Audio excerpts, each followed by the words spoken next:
far, the team is on the plan, and the long lens is being put to good use, and recordings are being made, and internal documentation of the configuration and the observations is ongoing. Science, do you have any questions for us at this time? Evet arkadaşlar, tekrardan beraberiz. Bu sefer oyun yayını değil. Artemis 2'yi bilenler biliyor. NASA'nın yeni bir projesi. Artemis 2 bugün yaklaşık 25-26 dakika sonra Ay'a en yakın noktaya gelmiş olacak. Bu Ay'a gelme noktası derken basket topunu hemen hemen eliyle tutuyormuşçasına bir görüntü verecekler. Yani onu yakalamaya çalışacaklar ilk başta. Sonra ayın zaten diğer karanlık tarafından zaten geçecek bu Artemis 2. 1 Nisan 2026'da Kennedy Uzay Araştırma Merkezi'nden fırlatıldı biliyorsunuz. Artemis 2'nin içerisinde Reid Wiseman, Victor Glover, Christina Koch ve Kanada Uzay Ajansı astronotu Jeremy Hansen var. Bu iki kişi, biri siyahi, biri de bayan, ikisi Kanadalı. Christina Koch, X siyahi ve bir Kanadalı bayan ilk defa ayın diğer tarafına uçuşlu bir şekilde gerçekleştirmiş olacak. Bir yandan izleyelim. Bir yandan da anlatıyorlar yani. Anlattıkları şey de ellerinde bir tane kamera varmış anladığım kadarıyla. Bu hani futbol sahalarında kıyıda köşede kameralar görürsünüz ya, büyük kameralar. Onun gibi TL'li, yani uzun mesafe havalimanlarında kullanılan TL'li kameralar olur. Bu kameralara benzer kameraları var elinde. Şu an modeli aklımda değil ama profesyonel bir kamera.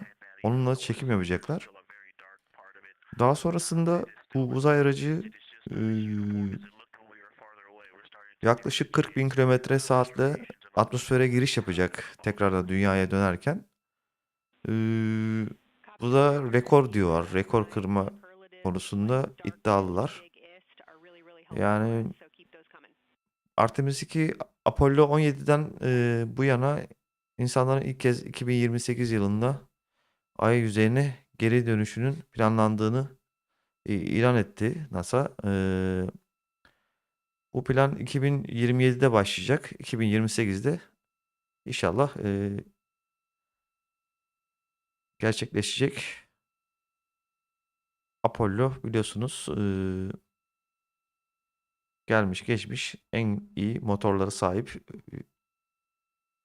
uzay aracıydı. Aynı motorları kullandılar ve şu an hiçbir sıkıntı yaşamadılar.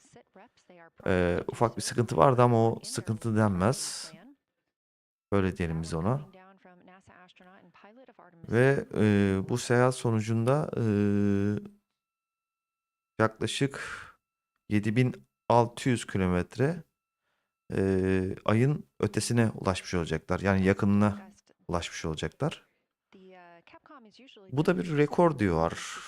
Ama ne olur, ne gider? Diğer tarafta zaten yayın kesilmiş olacak. Şöyle diyelim. Ayın diğer yüzeyi asteroidlerden dolayı aşırı derecede parçalanmış bir şekilde olduğu için o yüzeye geldiğinde doğal olarak manyetik bir alana girmiş olacaklar. Ve bu manyetik alanda da büyük ihtimal görüntü gelmeyecek veya görüntüleri daha sonra yayınlayacaklar. Şu an için herhangi bir şey söyleyemeyiz bunun için. İletişim kuruyorlar. İşte aracı işte 5 derece, 6 derece sağa eğersiniz falan gibi konuşmalar yaptılar yaklaşık bir 5-6 dakika önce. Görüntü almaya çalışıyorlar bir yandan. Bir yandan da yedek bir şeyler varmış. Tam anlayamadım orasını. Ee, Bayağı kapsamlı bir program yapıyorlar şu anda. Ee, Ayrıyeten başka ne vardı?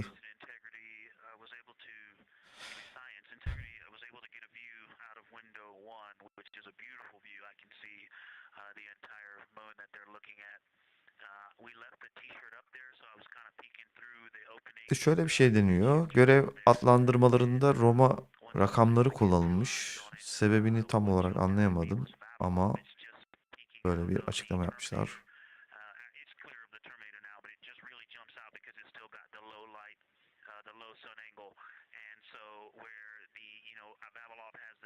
Ya bu program 10 günlük bir program ama görev süresi 4 gün 16 saat 58 dakika olarak devam ediyor şu anda. Ee, 4 kişilik bir mürettebatla uçuşa devam ediliyor.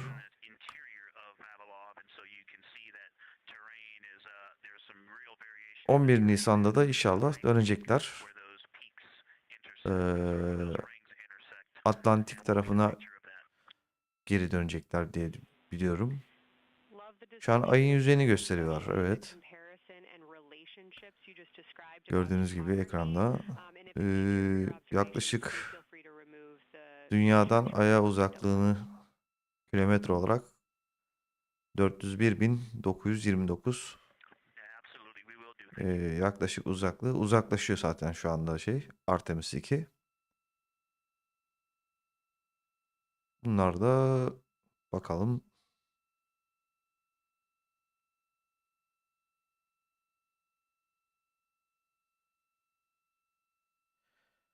Ya dünya saatiyle saat 10'da gerçekleşecek dediğimiz olay, o fotoğraf çekme olayı. Büyük ihtimalle kaptan dedikleri, şu an ismini unuttum. Jeremy Hansen, serving as their support team are pilot Victor Glover and mission specialist Christina Koch. You're hearing those calls from Tekrar bakmam lazım notlarıma. Victor Glover, as he is on that support team, and he is tasked with providing the science sit reps, while the two crew photographing and making annotations of the moon are in Windows 2 and 3. Windows 1 and 4 are available for Evet, the ben support Victor team diye to biliyorum. fly up to. Obviously, look at the moon themselves and provide these science situational reports. Evet, Victor Jerome Glover. Kaptanımız bu. Fotoğrafları büyük ihtimal bu kaptan çekecek.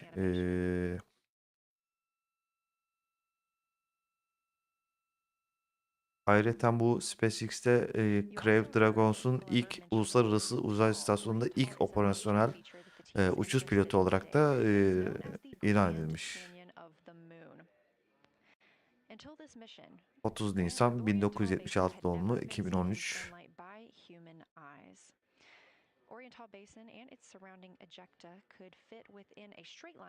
Eğitimlerini Kaliforniya Pomona'da büyüyen Glover hem oyun kurucusu hem de Jaguarlar dedikleri geri koştuğu ve Güneş takımının da yıldız olduğu Ontario Lisesi'nden de Kaliforniya'dan, yani 1994 yılında mezun olmuş. Bu kaptana çok güveniyorlar. Bu kaptanın becerisi bayağı sağlam diyorlar. Göreceğiz bakalım.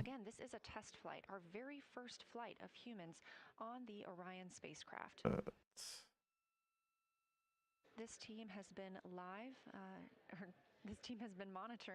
Şimdi ekranımızı tekrar büyütelim. Evet.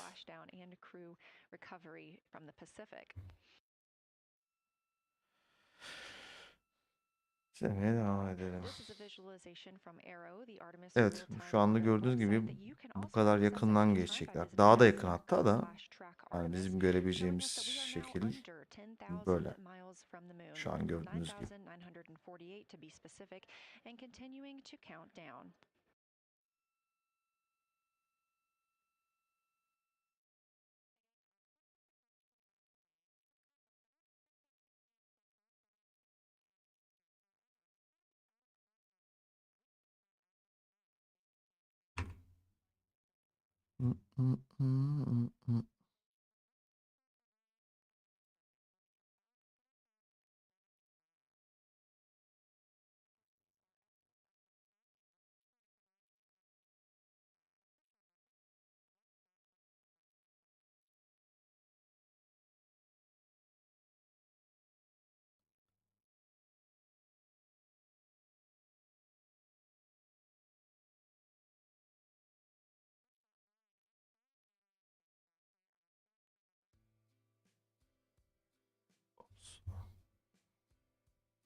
Evet.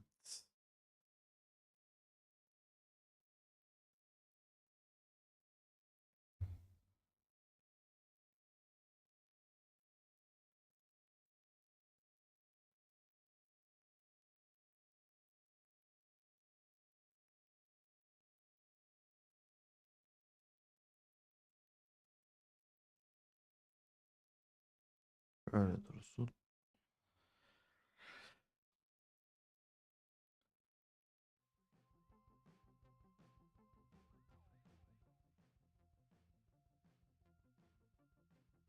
As we were previously discussing, the crew members are serving on teams. The first team being Commander Reid Wiseman and Mission Specialist Jeremy Hansen at the windows photographing what they see. We heard reports earlier that they could see both the moon and the Earth in the same view, and we are looking forward to seeing the moon and the Earth in the same view as well. Evet. That coming up in just a few hours. Biz devam edelim. Bir yandan anlatmaya devam etsin o. While Wiseman and Hansen are at the windows photographing, Glover and Cook are serving as support crew. They are able to assist with cameras. They are also providing those situation reports, letting us know how the team is working inside the spacecraft, what they're seeing, and how they're feeling about it. Those first blocks of teams will last about an hour, and the crew members are approaching the halfway point into their first observation block. A reminder, we have 5 of those blocks today. So they're approaching this halfway point during which the crew at the window will switch roles. One will begin taking pictures, and the other will be making annotations on their PCD, that's portable computing device. Both of those crew members at the windows are recording audio of what they see. They are putting on headsets and recording audio into their portable computing devices. Obviously, we are not hearing this right now. This is going to be sent down to the science team, and they will be able to analyze that at a later time. What we are hearing, though, and will continue to hear, are those science sit reps a few times every block. Once this block is complete, about 40 minutes from now, we will have the teams switch. That means pilot Victor Glover and Looking out of window one, I think I may have misreported earlier saying that it was Tycho going over the horizon. That was Copernicus I was referring to. Apologies. It was Copernicus is what is farthest bounding to the east, and that is now like on the horizon or just past it. And Korolev is now a few degrees from going over the horizon. And then, next it'll be Aristarchus Plateau. And so on the west, we are getting a much better view of the Terminator. Looks like we have about 80% illumination of the moon. And Vavilov and one Vavilov diameter to the west is where the Terminator is right now. And so other features are starting to peek out there. The center of the illuminated part of the moon is to the lower part is Oriental, and just around Oriental, a lot of light structure is starting to show up. A lot of high albedo, similar to the feature I cannot remember, just alpha and Aristarchus type high albedo in the ring. So when you look at the interior ring and the external ring, it's almost as if the edges are starting to dry up and turn white. If it was something that was wet and got dry, the edges would be the part to dry first. You just kind of outline all the topography in the interior of that wall is like it was dusted with chalk or started to dry, or maybe dusted with snow. If this was the Earth, I would say there was snow dumped on some of the ridges on the interior of the rings of Oriental. Also, an interesting part of the discussion that I heard between Reid and Jeremy is that from Glishko to Grimaldi, there are two dark features there that look like commas, but in the wrong direction. But there's also a lot of interestingness, just a lot of geometry and squiggles and dots and lines that are starting to stand out as more small features come into view. And there also is a lot of variation in albedo. And some of those, the two dark features, for example, have on the southern edge of the larger one, the one that's further to the south, there's a very dark, the one albedo, like the southern and western part of Grimaldi.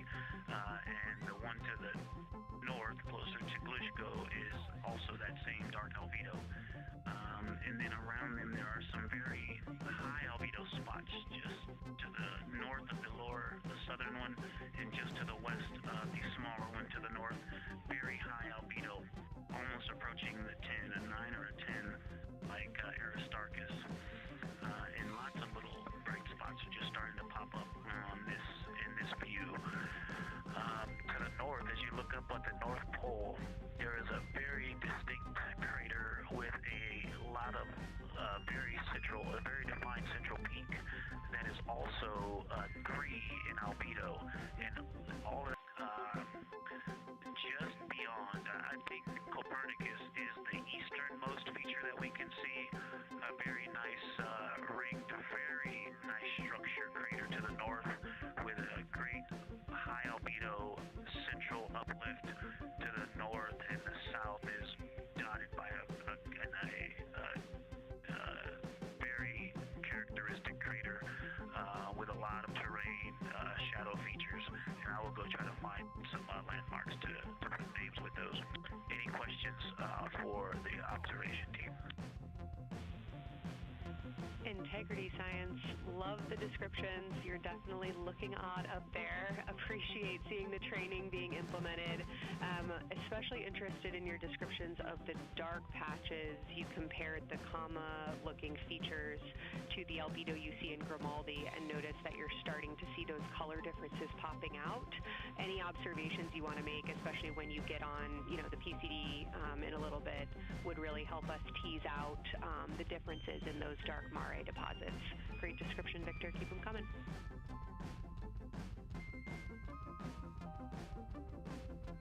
Absolutely will do, and I know you've got descriptions on both of the window observers right now as well. Keep them coming.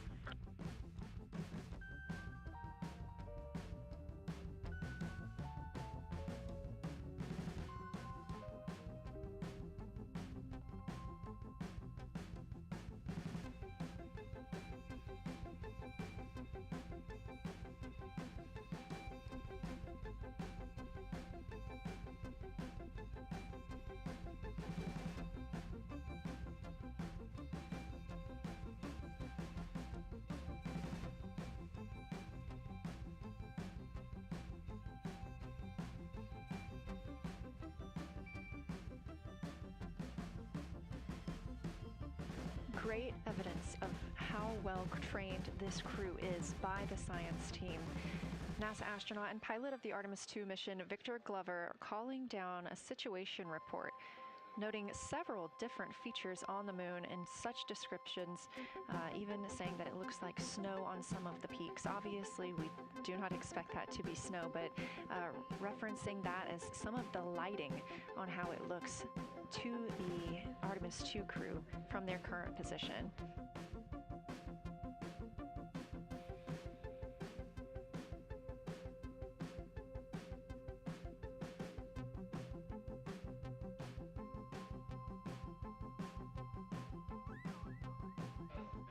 The team is slated to be switching their positions at the windows now. Both Reid Wiseman and Jeremy Hansen have been at Windows 2 and 3, one taking photos, one making observations and annotations on their portable computing device. At this time, we also anticipate that they are looking at a crater duo. One of those is Glushko, and the other is Ohm. The team is looking to know the extent of Glushko's ray system and how its rays differ in the mare versus the highlands. They also want the team to compare the ray systems of Glushko to Ohm.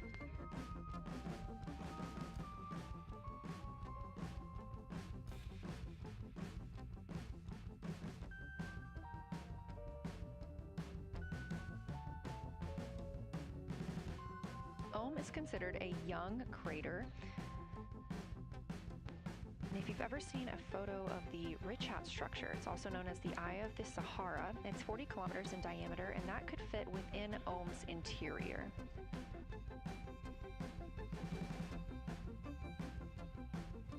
The team is specifically interested in descriptions of that ray visibility, including the color, albedo. Remember, albedo is the brightness or the surface reflection, and the reach.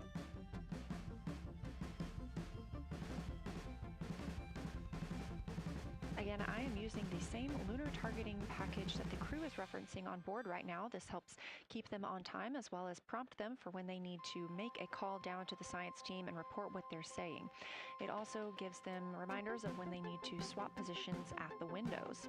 Additionally, I'm using the Artemis II Lunar Science Passport developed by Amber Turner and the Artemis II Lunar Science team. Now, this passport did not fly with the crew, but they used it extensively as a study guide here on Earth. So a lot of the descriptions and comparisons you hear today are developed directly by the science team.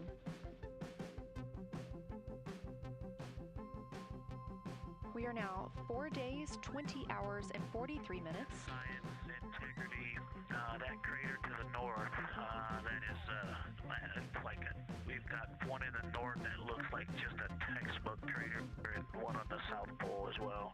The one on the north, I think, is Pythagoras.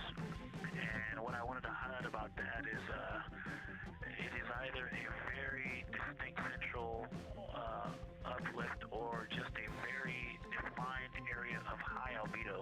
If a majority of the crater, especially the floor of the crater, is, say, an albedo of 5, this center, and only a tenth of the diameter of Pythagoras is an albedo of 2, maybe 3, but it is very bright and it stands out.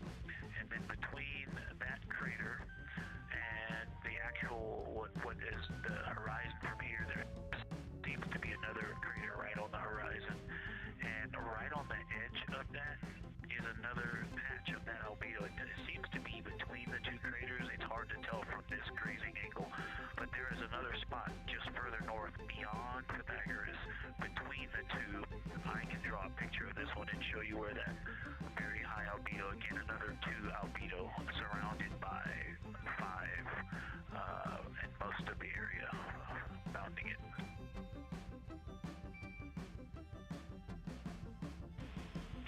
Integrity science, thanks for that. We agree with the Pythagoras assessment. And as a follow-up to your previous report, the SIR had questions about topography comparisons between the North Pole and the South Pole of the Moon, if you're willing to provide words on that.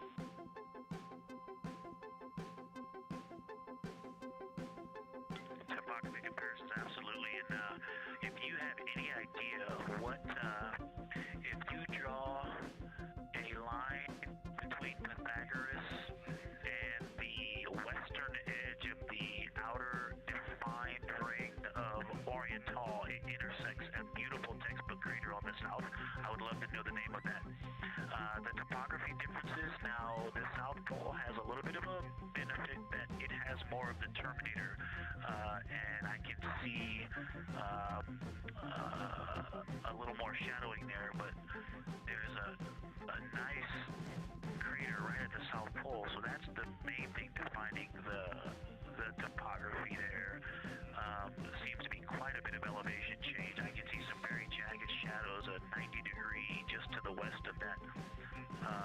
crater at the South Pole, I can see a very distinct change in the shadow directions, indicating, I don't know, a very high wall or a very deep canyon just to the west of that. And in the north, it seems to me that from sort of the edge of the mare that's dark, which is maybe 1 Pythagoras diameter south, if you draw a ring about that, maybe the top 7 degrees of the moon, and just draw a ring around that. The near side is an albedo of 5 and looks quite smooth from here. And then along the same edge of the mare, the edge of the mare that kind of Grimaldi's just outside of, Glushko is just outside of, Carroll Crater is just outside of, and you start to see the stark differences between the darker 7/8 and the 5s and 6s, the 4s and 5s. If you follow that line up to the north, that line is also where the change in topography happens at the North Pole. The line defining the light and dark on the edge of the mare that you can see from Earth. Draw that line, roughly the midpoint of all that, straight to the North Pole. And on the side facing the Earth, you see smoother topography and dotted by Pythagoras and its next door neighbor crater. And then on the far side, you see a lot more cratering and a lot more topography. And again, the far side has the benefit of a little terminator there, but I am seeing a variation in the topography. It seems to be more jagged and a more challenging place to find a place to land and to even traverse in the south, all around the South Pole. And at the North Pole, it seems to be it would be more challenging to translate on the far side of the North Pole compared to the near side of the North Pole around Pythagoras. Copy all, Victor. You really help paint a contextual picture of what you're looking at. We really appreciate the way that you're guiding us into the areas you're seeing by drawing comparisons between recognizable features. Thanks for that. Evet.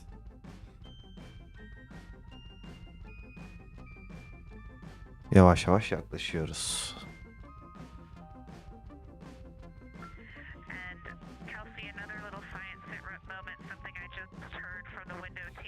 Buradan pek anlaşılmıyor olabilir Ay'a yaklaşıp yaklaşmadığımız ama bence yaklaşıyor ve süratli bir şekilde yaklaşıyor. Bakalım saat 10 gibi gerekli fotoğrafları paylaşacaklarını söylediler ama eğer paylaşım olmazsa ilerleyen zamanda paylaşımları yaparız. Sesim biraz patlıyor olabilir. Kusura bakmayın şimdiden.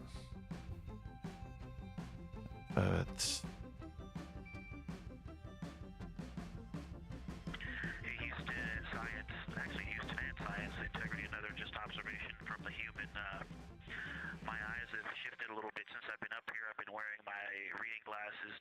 Look at the PCD. Well, this is a very taxing event on the eyes, looking out the window and seeing the very bright moon, then coming back inside to the dark cabin and trying to work cameras and microphones and logistics and lunch and those kinds of things, and then looking at the PCD, which is dimly lit. It's just been an exercise. It is a difficult thing to manage it. I'm up and down on the glasses and then having to wait as my eyes adjust when I come back in. As soon as I look back into the cabin from looking out the window, I can feel my eyes adjusting, and I just have to work through it as they adjust. Appreciate that report, Victor, and know that we are prepared to read you up targets from the ground if that would give you the ability to keep your eyes focused on the moon and not having to swap between that and the PCD. Just let us know. Evet.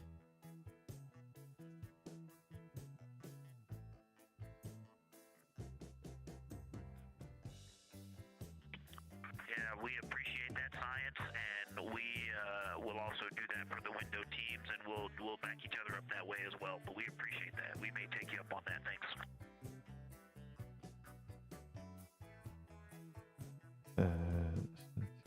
Bakalım. continued detailed descriptions from the Artemis II crew aboard Orion. Again, this is a test flight, the first time we've flown humans aboard this spacecraft, so every detail, even that it's difficult to look outside the window and then back at the PCD, that portable computing device, every single detail is appreciated as we prepare for future missions. Glover also mentioned that he is now wearing his glasses now that he's in space and that his eyes have shifted a bit. This is something that happens when our astronauts go to space. There is a fluid shift from the lower half of your body up into your head, and that can cause changes in your eyes. It's something that we have seen over time for some crew members, especially now that we have been living and working on the International Space Station for over 25 years.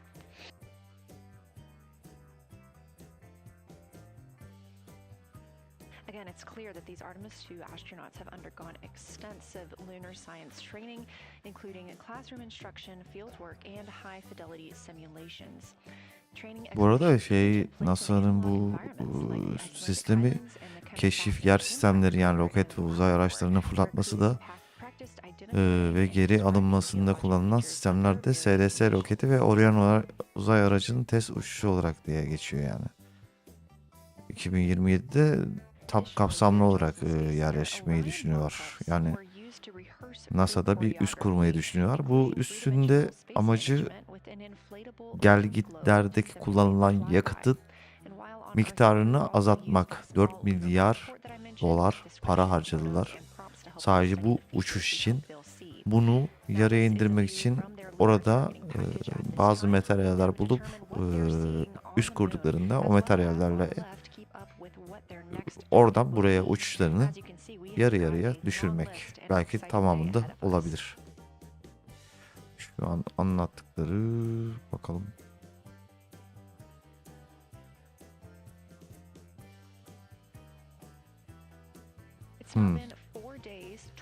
Ayın üzerinde bulunan kriterler. Jackson kriteri, Ohm kriteri, sanırsam şu anda Onantale Basin dedikleri yerdeler. Oraya yaklaşıyorlar yani. Aristarchus Plate. Burada da başka şeyler var. Büyük ihtimal buraları araştırma olarak kullanacaklar.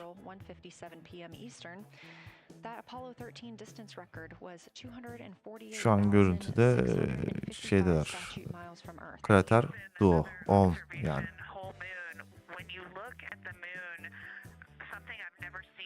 Burada koordinatları vermişler. Eksi artı.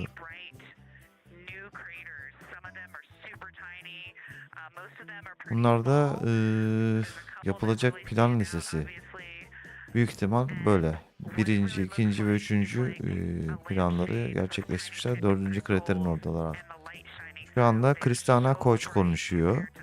Kanadalı Christina Koch. We copy, Christina. Thank you. Looks like you guys might be doing it, but remind you to swap positions at the window and take your SD cards with you. Pencereden çekecekleri fotoğraflarla ilgili konuşuyorlar yine herhalde. Tamamını dinlemedim.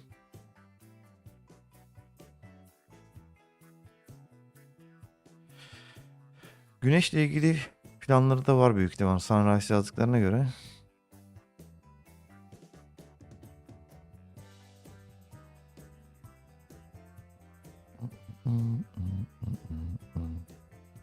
Again, Orion previously surpassed that Artemis or the Apollo 13 greatest distance from Earth by humans. That was 248,655 statute miles from Earth, and Orion now 250,294 miles away from our home planet. The spacecraft is 9,033 miles away from the moon and growing ever closer. At its closest approach, it'll be about 4,070 miles away, and we will make sure we confirm what that distance ends up being. This is an approximation and an estimate ahead of that moment. We're anticipating them to make that closest approach at 6:02 p.m. Central, 7:02 Eastern, when they are in a loss of signal, transiting behind the moon. They will be the first humans in over 50 years to fly behind the moon and lose contact with Earth. We will regain that contact about 40 minutes later as they reconnect to the deep space network, emerging from behind the moon, and we will look forward to seeing an Evet, ayın Earthrise. birkaç tane fotoğrafını paylaşılmış ama bunlar şu an için Again, the crew is currently gösterecek in their fotoğraflar position değil. swap portion on their timeline. Çünkü tam netlikle değil. Bir kısmı pencereden çekilmiş, bir This kısmı allows crew members the opportunity uzay and aracının üzerinden çekilmiş experience gözüküyor. all roles necessary during today's flyby. Hı hı. Right now, those two crew members at the window have swap positions.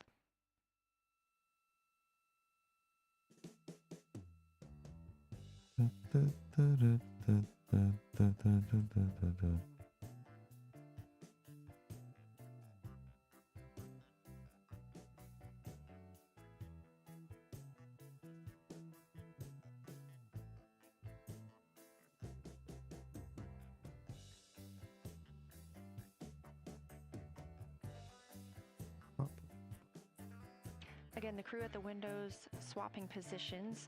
Right now, that crew is Commander Reid Wiseman and Mission Specialist Jeremy Hansen, while Victor Glover and Christina Koch serve as their support flyby Yine crew bir members. mürettebat That's hakkında bir why you are konuşalım hearing istiyorsanız. Victor and Christina during those science situation reports. Those Artemis voices programında change 4 in about 30 astronot minutes when they var. take a Evet, turn bildiğiniz taking gibi. photos and making Reid annotations while at the Wiseman, window. pilot Victor Glover, görev uzmanı Christina Koch ve görev uzmanı Jeremy Hansen. Bu tarihi ekip birçok ilk içerir. Yani her birinin kariyeri hakkında bilgi veriyor yani. Şöyle yapalım. Reid Wiseman komutan yani kaptan. Wiseman 2014'te ilk kez uzaya giden bir donanma gazisi ve pilot. Bu görev sırasında 2 uzay yürüyüşü gerçekleştirdi. Toplamda uzay aracının dışında 13 saat sürdü. Yakın zamanda NASA astronot ofisi şefi olarak görev yaptı.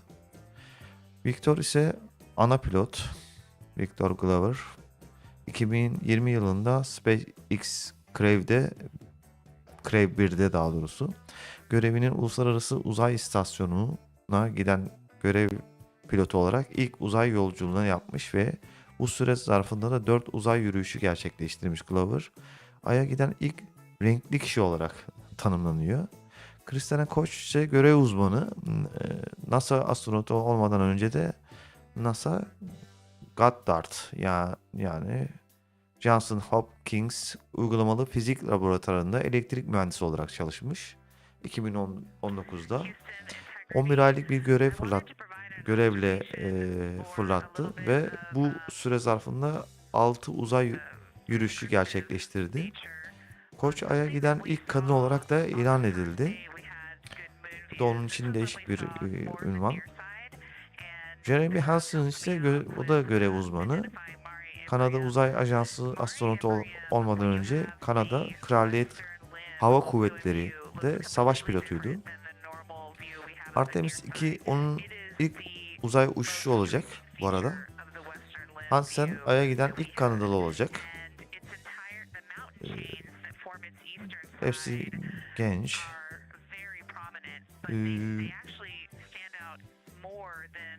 Bu görev bakalım.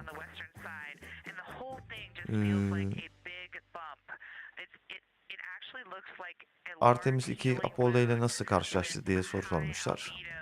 Artemis programı NASA'nın ilk Ay'a iniş programı olarak Apollo karşılaştırıldığında Artemis II'nin en yakın benzeri Apollo 8'dir. Artemis II gibi Apollo da programında insanları Ay'a gönderen ilk görevdi. Hatta aslında şimdiye kadarki en iyisiydi. Ancak Apollo 8 ile Artemis II arasındaki önemli farklardan biri Apollo 8'in Ay'ın yörüngesinde değil, yani yörüngesinde dönmesi halinde Artemis 2'nin Ay'ın etrafında uçması ancak yörüngesine girememesidir. Artemis 2'nin de insanların dünyadan kat ettiği en uzak mesafe rekoru 248.655 mil olarak Apollo 13'ün kırması bekleniyor. Artemis 2 Orion uzay aracı ise Ay'ın uzak tarafında bir döngü yaparken ayın 4000 milden fazla ötesine seyahat edecek. Bunlar büyük rekorlar. Bu uzay aracı hakkında konuşmak gerekirse Merkür Gemini ve Apollo uzay araçları gibi kapsül şeklindedir ve 4 astronot oturabilir. Orion 20 yılı aşkın süredir geliştirilmekteydi. Başlangıçta Constellation adlı daha önceki bir ay keşif programının parçasıydı. Artemis II mürettebatı bu görevi hayata geçirenlerin güvenini onurlandırmak için Orion uzay aracına Integrity adını benim bildiğim İngilizce'de bütünleşmek. Ama bu nasıl bütünleşmek? Şöyle olması lazım. Hani birisine sarılırsın, bir bütün kendi bütün çekerse, yani nasıl anlatılır bilemiyorum onu da. Birbirine kenetlenmiş insanlar gibi, bağ kurmak gibi, böyle diyebiliriz yani. Bu ismi vermişler, değişik bir isim, Integrity. İsim ayrıca dünya çapında çalışan ekiplerin 300 binden fazla bireysel bileşeni tek bir uzay aracına entegre etme çabasına da göndermedir. Yani bu bir mesajdır aslında. Daha sonrasında Artemis II'yi hangi roket fırlatıyor diye sormuşlar. Artemis II görevi CLC uzay fırlatma sistemi. Bu Apollo'da bulunan motorlarla aynı motoru kullanıyor. Aynısı, tıpatıp aynısı diyebiliriz. Kasım 2022 Artemis 1 görevi sırasında ilk kez fırlatılan SLS Orion uzay aracında astronotları ve kargoları uzaya fırlatabiliyor. Bu ağır kaldırma fırlatma aracı yaklaşık 12-13 büyük olimpik havuz mu diyeyim? Yaklaşık olarak öyle bir olimpik havuz, galon olarak söyleyemem. Bilmiyorum ne kadar olduğunu ama yaklaşık 12-13 olimpik havuz boyutunda bir yakıt harcıyor saatte. Bu da muhteşem bir yakıt demek yani. Deli bir yakıt demek. Zaten başında da söylediğimiz gibi 4 milyar dolar. Yaklaşık bu motorun da gücü 8.8 milyon pound itiş gücüne sahip. Yani bu Satürn 5'te Ay roketinden %15 daha fazla itiş gücüne sahip demek oluyor. 2 katı roket güçlendiricisi beyaz ve 4 RS-25 motoru bir çekirdek aşama turuncu ile güçlendirilmektedir. Fırlatmadan 2 dakika sonra katı roket güçlendiricileri çekirdek aşamadan ayrılacak ve tekrar dünyaya düşerek okyanusa düşecek yani. Bu dönüş umarım tehlikeli olmaz. 40.000 kilometre hızla dönüş yapmaları büyük bir şey. Ve bu Pasifik Okyanusu üzerinde atmosferin üzerinden geçecek diye deniyor. Yani öyle bir şey var. Gün şey var. Nasıl diyeyim? Planlamaları var.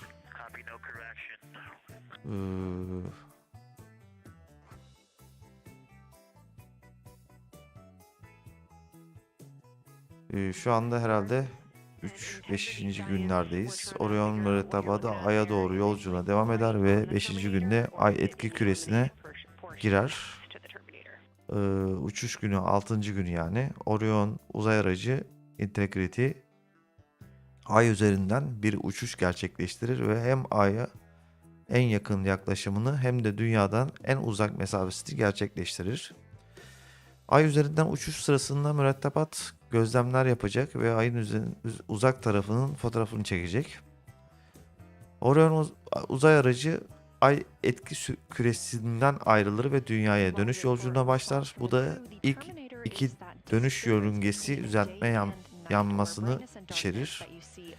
10. gün yani son gün Orion son dönüş yörüngesini düzeltme yapmasıyla gerçekleşir ve mürettebat yeniden giriş için hazırlanır. Yeniden giriş kontrol listesini gerçekleştirir. Orion mürettebat modülü ve servis modülü ayrılır. Orion uzay aracı Dünya atmosferine yeniden girer ve 3 ana paraşütün yardımıyla Pasifik Okyanusu'na iner. Yaklaşık 30 tane paraşüt açılacak benim bildiğim. Ana paraşütler 3 tane, 30 tane de paraşüt açılacak. Ve ABD donanması kurtaracak diyor mürettebatı.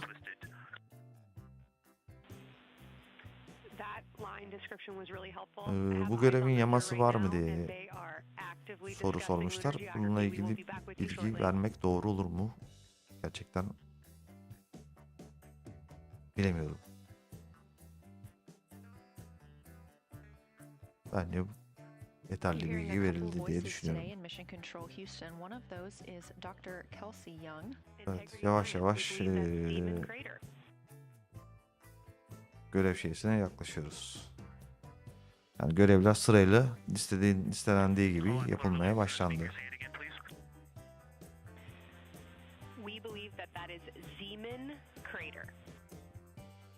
Evet, izlemeye devam ediyoruz ve kaldığımız yerden devam edeceğiz. Şimdiden iyi seyirler dilerim.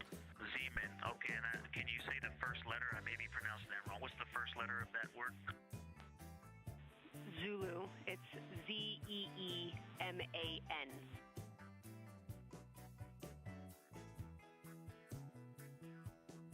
Copy. Thank you for that.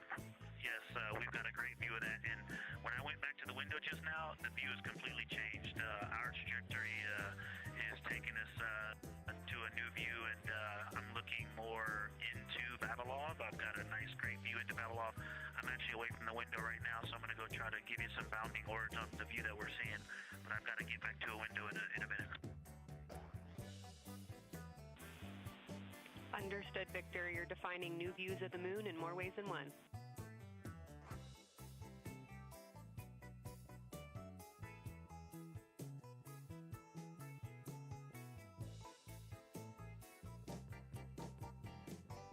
Again, when you hear calls down to science or from science, that's Dr. Kelsey Young, the Artemis Science Flight Operations Lead here at a console in Mission Control.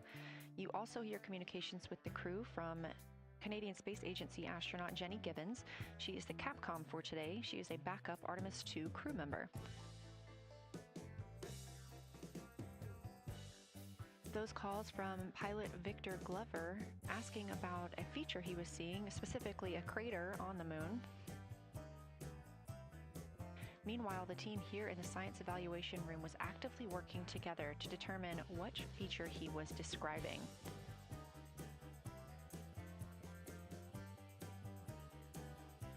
The teams at the window have continued to move through their targets, including Ohm, Aristarchus Plateau, Reiner Gamma, and we are preparing for the cabin and window teams to swap. That's when we'll hear more from Reid Wiseman and Jeremy Hansen when they take on these support roles, while Christina Koch and Victor Glover are at the windows photographing and annotating.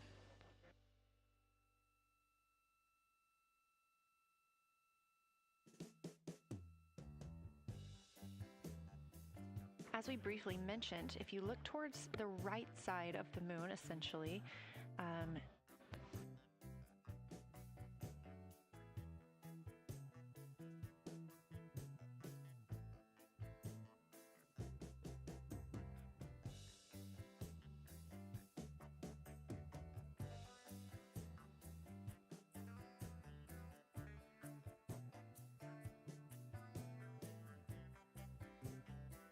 this live view coming from a camera outside the Orion spacecraft, and if you look on the right side of the moon where you see those dark patches.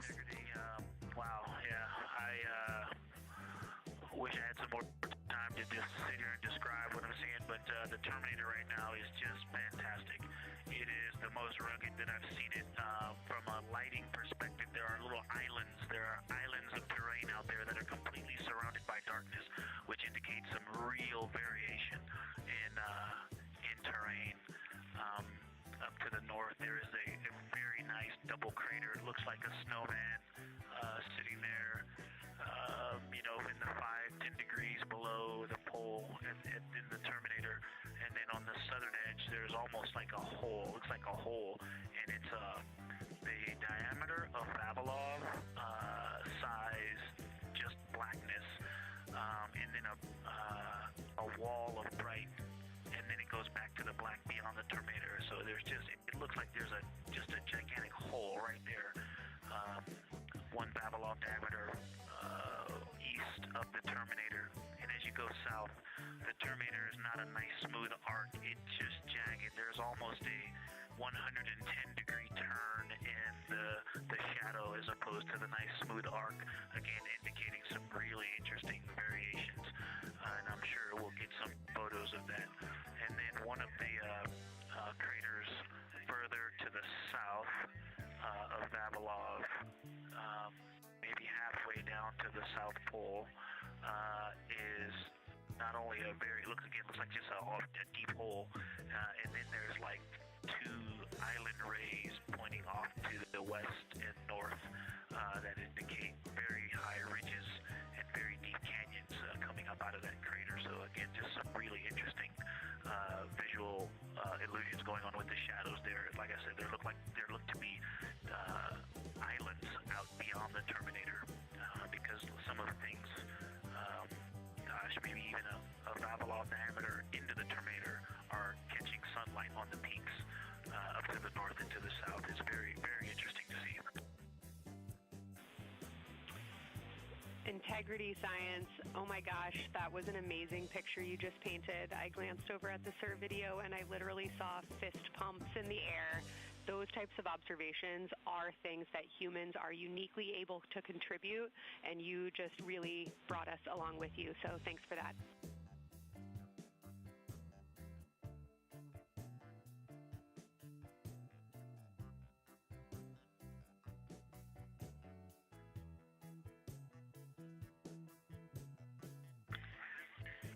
That's awesome, Kelsey.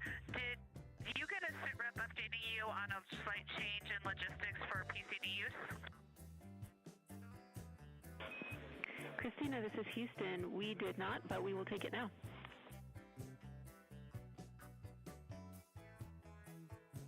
We slightly changed the PCD plan for the window observers. The 2 window observers kept their PCD.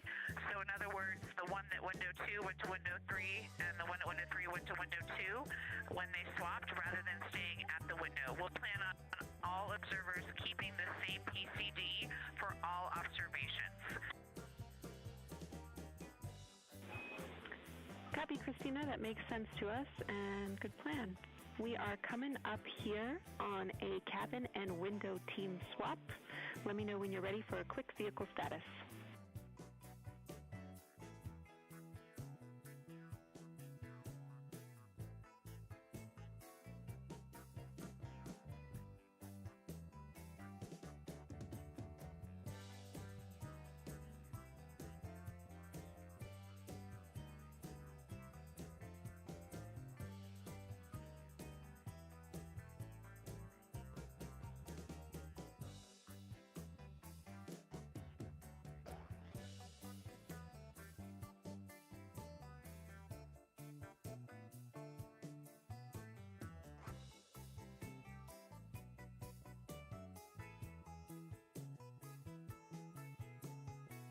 As you heard, science.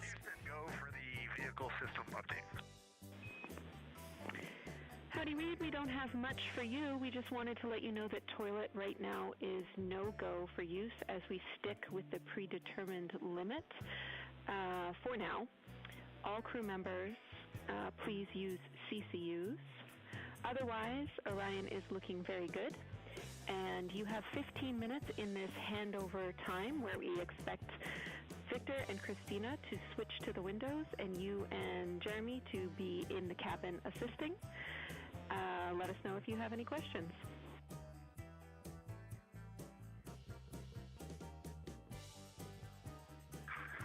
No questions at all. They're in the swap right now. The first thing I'll tell you, I floated up to the docking hatch window and just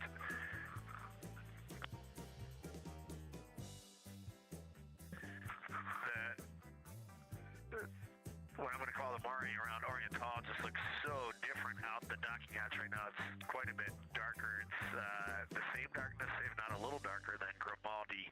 But it's cool after just being in the 400 mil for the last half hour, looking up close. I got pictures of everything Ike was just describing on the Terminator. It really is a fascinating Terminator. And then Oriental just looks so dynamic right now. It's very three-dimensional on the docking hatch compared to what I was just looking at through the 400 mil. We love it. We are getting a sneak preview from one of our SAW cameras at what you're looking at, and we see some of what you're describing. We cannot wait to see your photos. Thanks.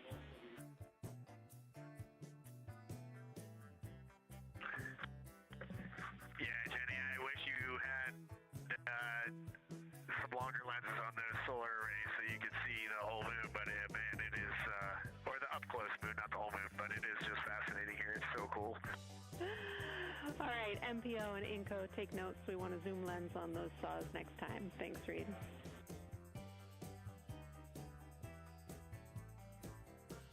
Affirmative.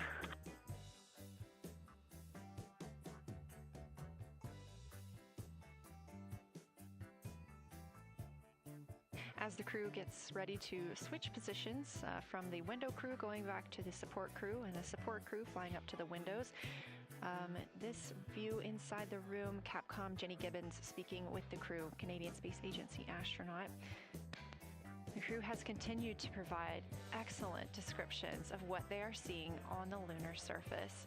In this picture, or in this live view actually, from Orion and a camera mounted on its solar array wing, if you look at the dark portion on the right side of the screen, those are visible from Earth. That's considered the near side.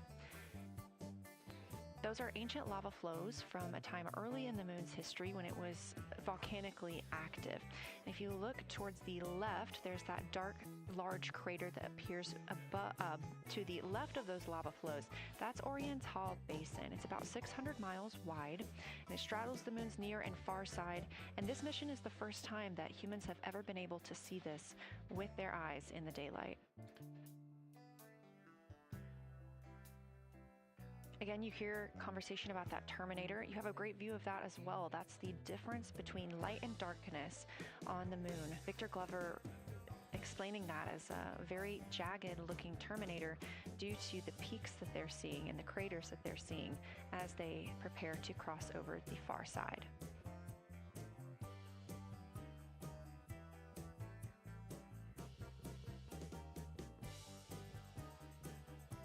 You also heard science officer, the Dr. Kelsey Young, Artemis Science Flight Operations Lead, sharing with Victor Glover that his responses are truly something that only human eyes can discern or provide.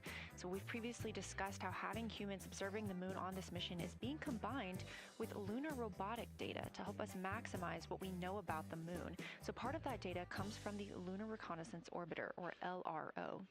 This orbiter provides the robotic foundation that makes Artemis II lunar science possible. LRO has been orbiting the moon for 17 years, which makes it the longest operated lunar orbiter in history. And it's also the only American spacecraft dedicated specifically to lunar science and exploration. Artemis II lunar observations are designed to complement data like the detailed surface images from LRO.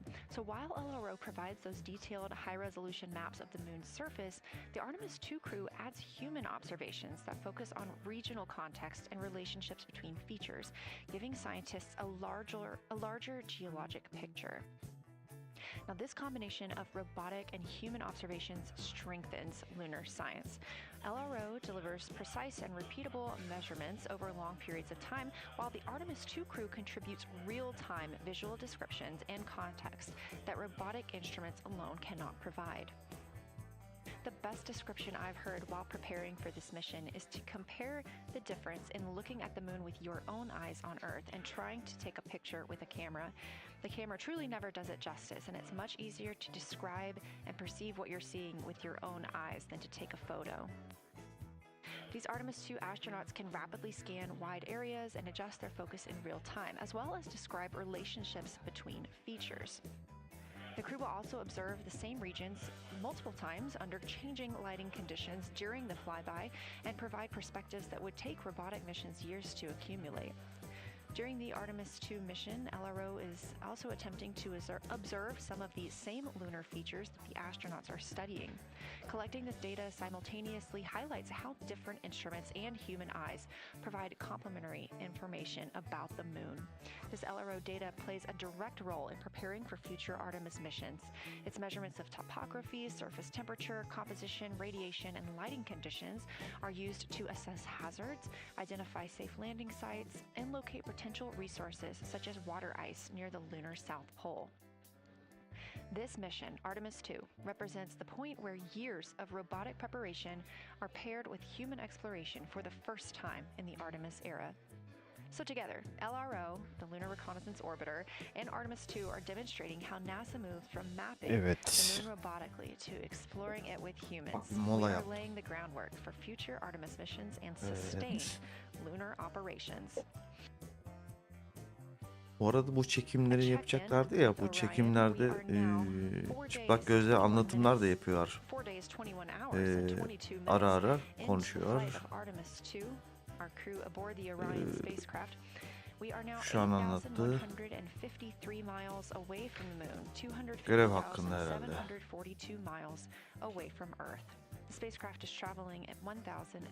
Sanırım özet geçiyor.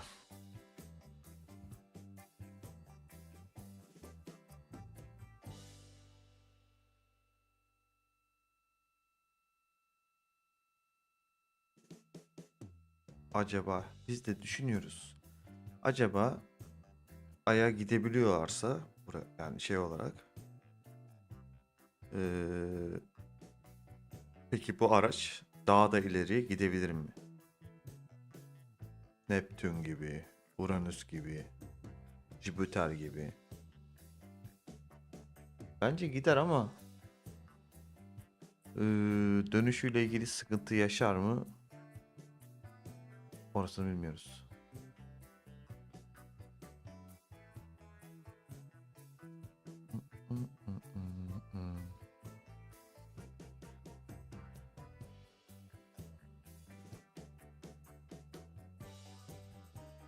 Tamam, size soralım. Sizce bir problem yaşar mı? Yani bu konu üzerinde bilgi sahibi insanlar var mı aramızda bilmiyorum. Ay dışında daha uzağa gitmek istese Artemis II sıkıntı yaşar mı sizce? Ben kendi yorumumu katayım. Bence gider ama dönüşte sıkıntı yaşayabilir. Bence.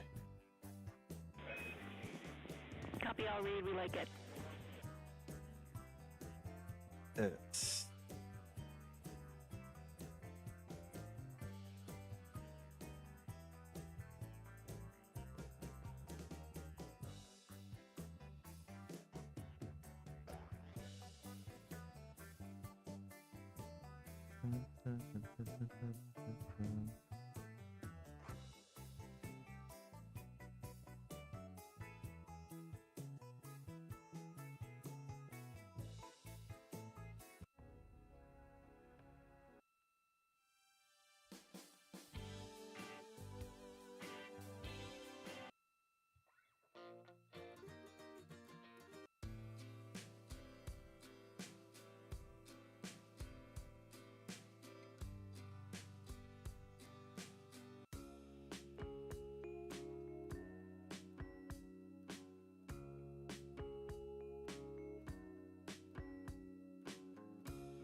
Sonra. As we heard confirmation from NASA astronaut and commander of Artemis II, Reid Wiseman, they are now switching positions of the support teams and the observation teams. So initially, Reid Wiseman and Jeremy Hansen were at windows 2 and 3 in the Orion spacecraft, taking photos and making annotations in their PCDs, portable computing devices. They were also giving audible descriptions into their PCDs, wearing headsets with microphones and providing recordings that the science team will be able to listen to later. We were hearing from NASA astronauts Christina Koch and Victor Glover as they made observations as part of the support team. Destek Now, ekibiyle as ilgili bir these şeyler teams are söylüyor. swapping, we anticipate hearing more from Reid and Jeremy as they'll be on the support team, while Victor and Christina will be at the windows Olamaz. taking Hızlı bir photos düşme mi and oldu? making annotations.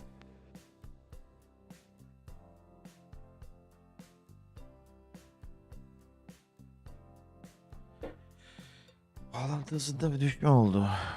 Hemen bir bakayım.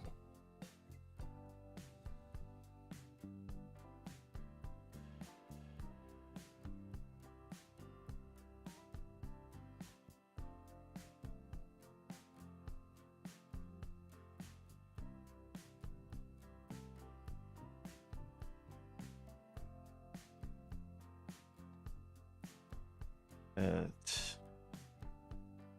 Ufak bir düzeltme yaptık. Şu anda evet eski bağlantı hızına geri geldi. Güzel.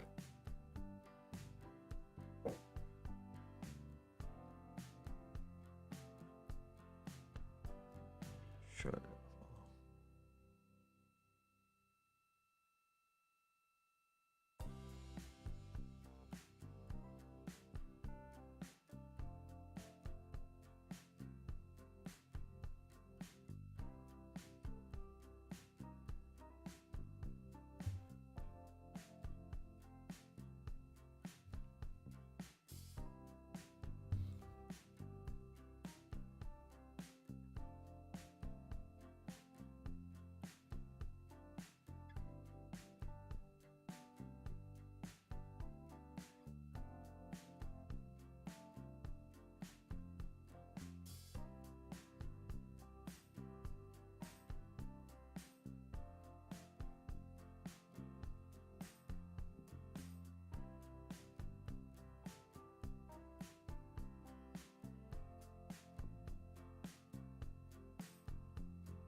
Hızda bir sıkıntı yaşıyorum ya. Bir şey yaptığım zaman demek ki sıkıntı olabiliyor.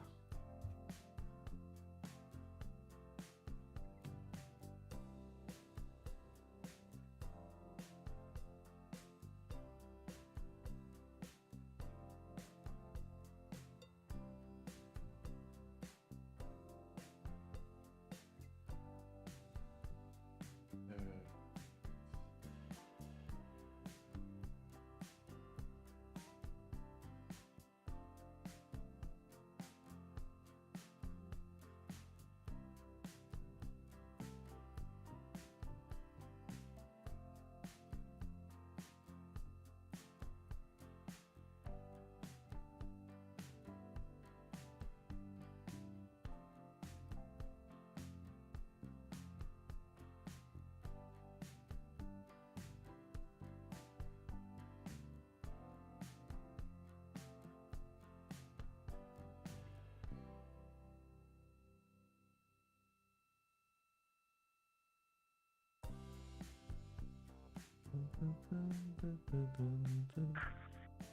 And checking for the science team, if they can mark this time, I just covered up window 4 to block out the ambient light from a very bright planet Earth.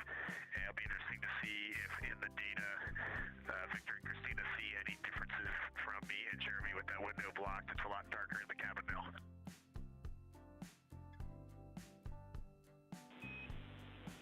Copy, Reid. We're taking note, and we'd be curious too.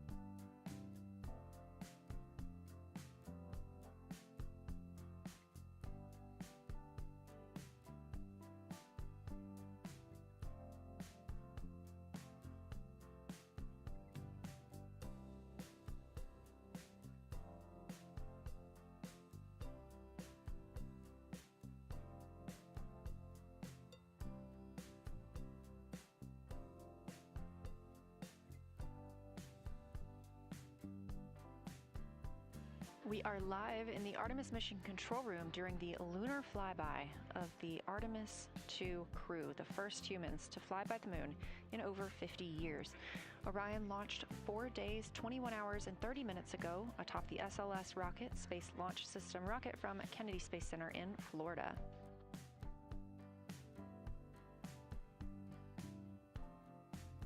Our 4 crew members inside the spacecraft are transitioning their positions.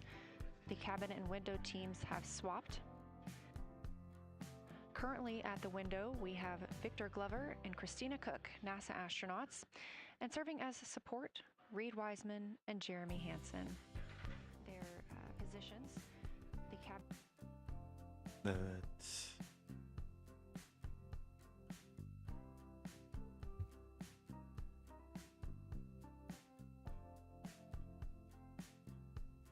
For our crews at the window, they are using handheld Nikons with an 80 to 400 millimeter zoom lens.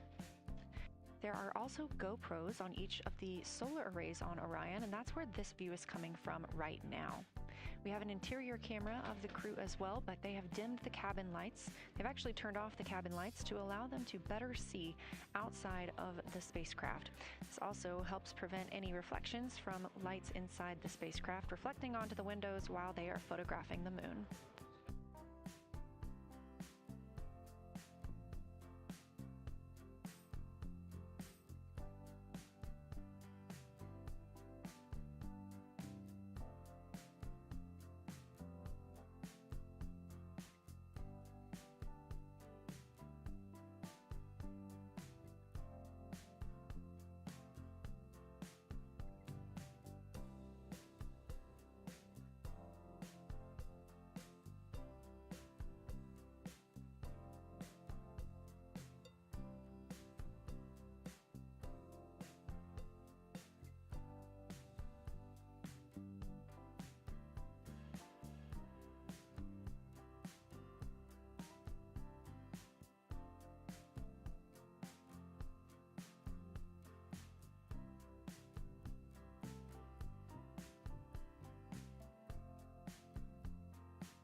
Evet, şu an izleyen arkadaşım hayal demiş de We talked a little bit about hayal the olabilir views and the cameras being ama used on the Orion spacecraft. And again, we do have hayal the olan GoPros nedir? on the tip of each solar array wing.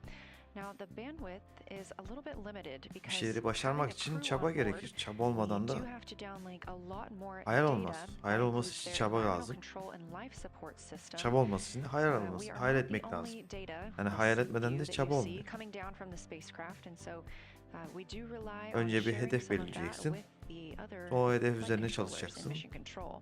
Olup olmadığını This helps the önce team monitor all systems çabaladığında aboard the karar spacecraft and vereceksin. ensure the safety of Çabalarının our astronauts. karşılığını alamazsan hayal veya hayal kırıklığı mı diyelim olabilir. Ama bence çok da hayal değil. Yani olmayacak bir şey değil. Ama şöyle siyasi konuşmayacağım. Eğer ki 4 milyar dolar harcanıp da hiçbir şey elde edememek gibi bir sonuca varırlarsa şayet tabii ki bu bir hayal kırıklığı olabilir. Ama yaptıkları hayal değil, gerçek. Tabii bu da 54 yıl önce başardıklarını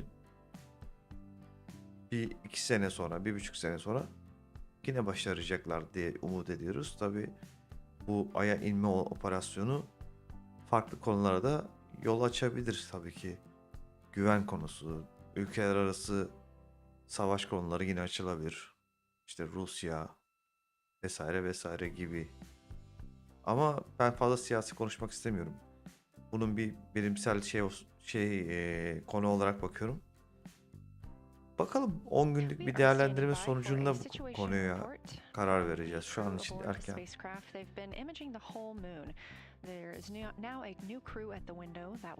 Eğer kararlar değişirse şayet yaptıkları konuda, şimdi ayın diğer yüzünü, karanlık yüzünü gördüklerinde yıllar öncesinde iddialarda bulunmuşlardı. Üçgen şeklinde piramitler var vesaire gibi. Korktuk, çekim yapamadık, gidemedik falan gibi kısa kısa anlatıyorum.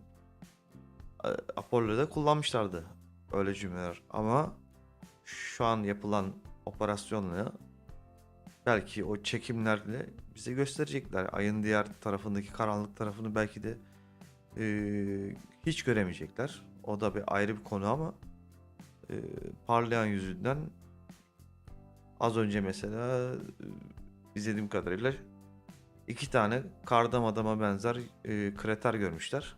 Birbirine yakın.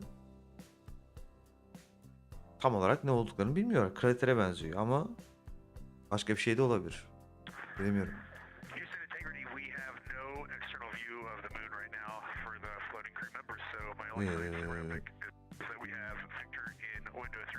Ve şu an insan gözüyle baktıkları için çıplak gözle gördüklerini anlatıyorlar.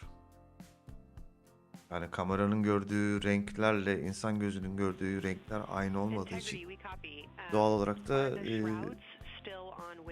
değişik bir açıdan bakmış oluyoruz konuya.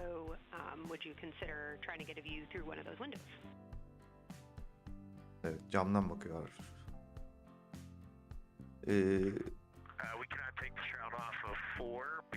Bu arada uzay aracını işte Uzay Araştırma Merkezi'nden yönettikleri için açılarını kendileri ayarlamıyorlar. Yönetim şekli var. Onlar izin vermedikçe açı değiştiremiyorlar doğal olarak. Açıyı da ayarlarken genelde işte üstün dedikleri uzay istasyonundan sağladıkları açılarla ayarlayabiliyorlar.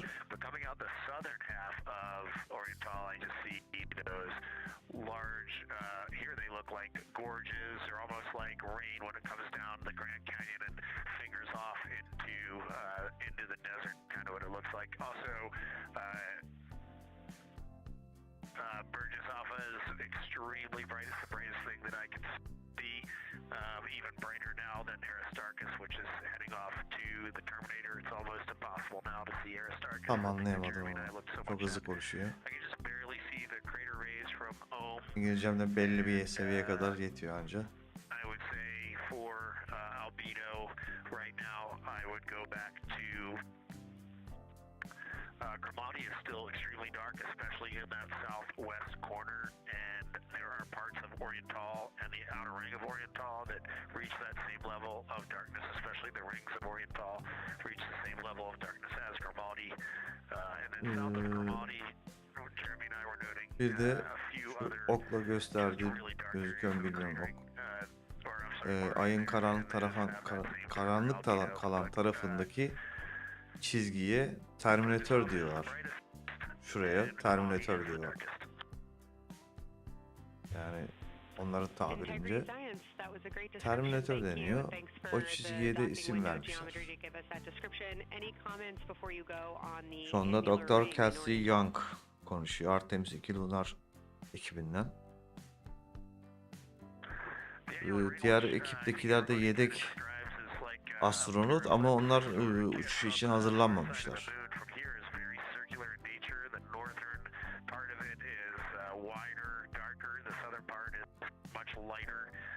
Yedek astronotlar da var tabii ki. Bunların hepsi uçacakmış gibi hazırlanıp ama aslında uçmuyor. Bu da kötü bir deneyim oluyor yani.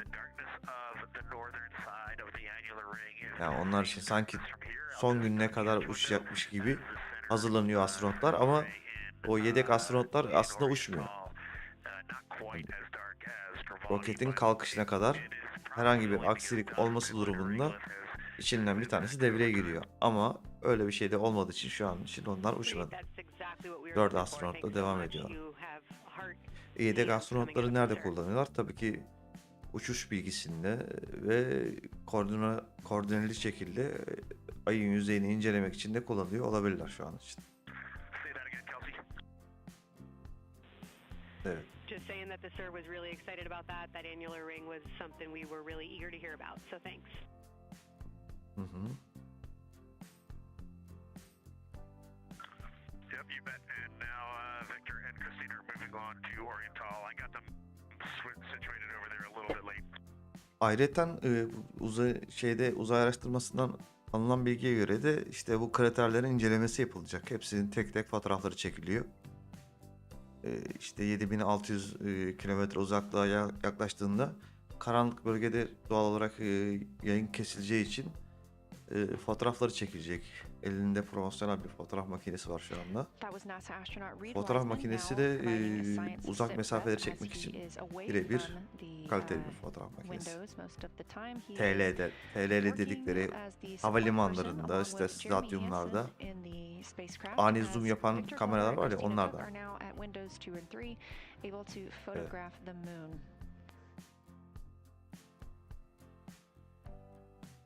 Christina and Victor are also providing recorded information to their portable computing devices, that's their PCDs, and the science team will have Evet, access şu anda to bir yandan da that at a later time. uzay aracının They will then içindeki review it and compile all of this data to help further our understanding of the moon. yer çekimini One of the items you kullanarak heard mention was Oriental havada Basin. This has been bilgisayarla a işte very gerekli exciting araç gereçleri kullanarak gerekli opportunity for iletişimleri the crew. They have sağlıyorlar. all been very excited about seeing Oriental, as well as the science team has been looking forward to it. Bazı It is spor known as the egzersizleri Grand Canyon yapıyorlar of the Moon, yol as we boyunca. discussed Çünkü earlier. vücutları gerekli enerjiyi sağlaması için spor yapmaları gerekiyor.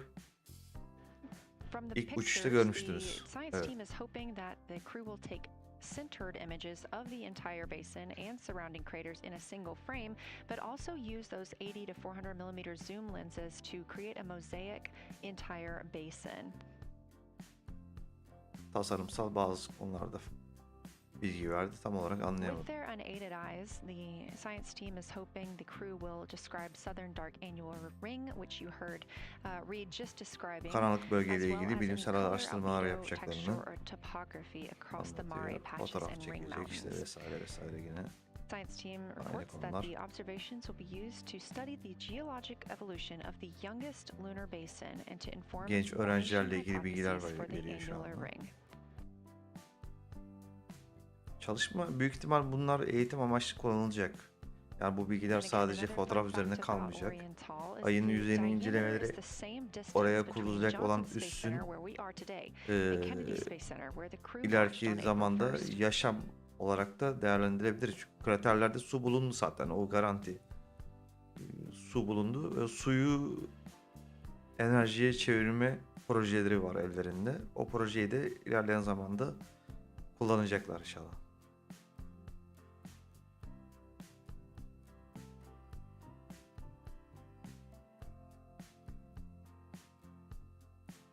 Bu arada kanalıma abone olup beğeni yaparsanız çok sevinirim. Beni memnun etmiş olursunuz.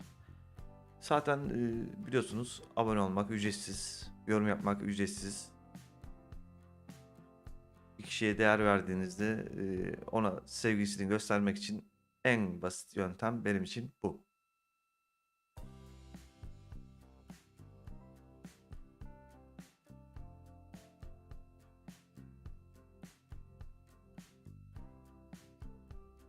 Evet.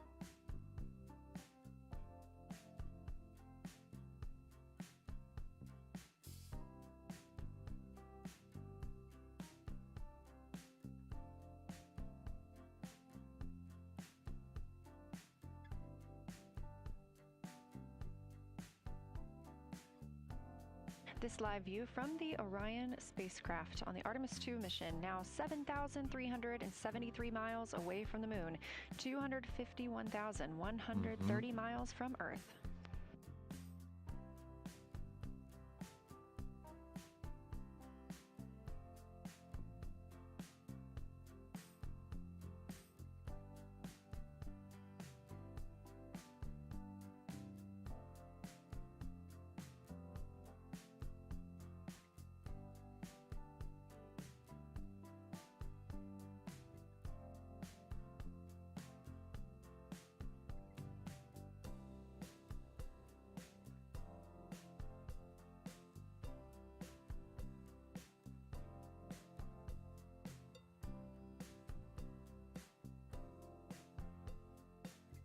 Evet, gördüğünüz gibi ayın yüzeyinde koyulaşma Again, the Artemis II görünüyor. crew passed the Apollo 13 record of the humans farthest from the Earth today at 12:57 p.m. Central Time, 1:57 p.m. Eastern Time. Kendi ülkelerinin saatiyle bilgilendirme yapıyor. That distance set by Apollo 13 was 248,655 statute miles. We have clearly passed that, and we expect to pass that by about 4,105 miles. That will be when the spacecraft reaches its farthest distance from the Earth. It could be around 252,760 miles, but again, these are approximations. Yayın bu arada and our devam targets, edecektir. and we will make Lütfen sure beğeni ve to yorum yapmanızı follow rica them ediyorum. once we have them. Kaldığımız yerden devam ediyoruz. Teşekkür ederim. Şimdiden iyi seyirler dilerim.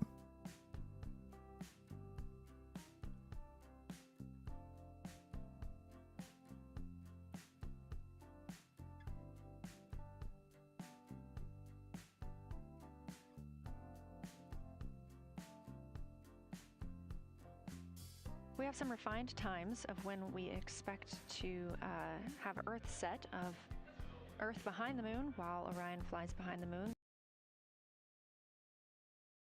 6:41 Eastern. The spacecraft would make its closest approach to the moon at 6 o'clock Central, 7 Eastern, and that would be about 4,066 miles. And then at 6:02 p.m. Central, and the spacecraft will reach its farthest distance from the Earth. We anticipate that will be about 252,755 miles, which would be 4,111 miles farther than Apollo 13. We would see Earthrise again at 6:21 p.m. Central Time, and a few minutes later, regain communications with the crew.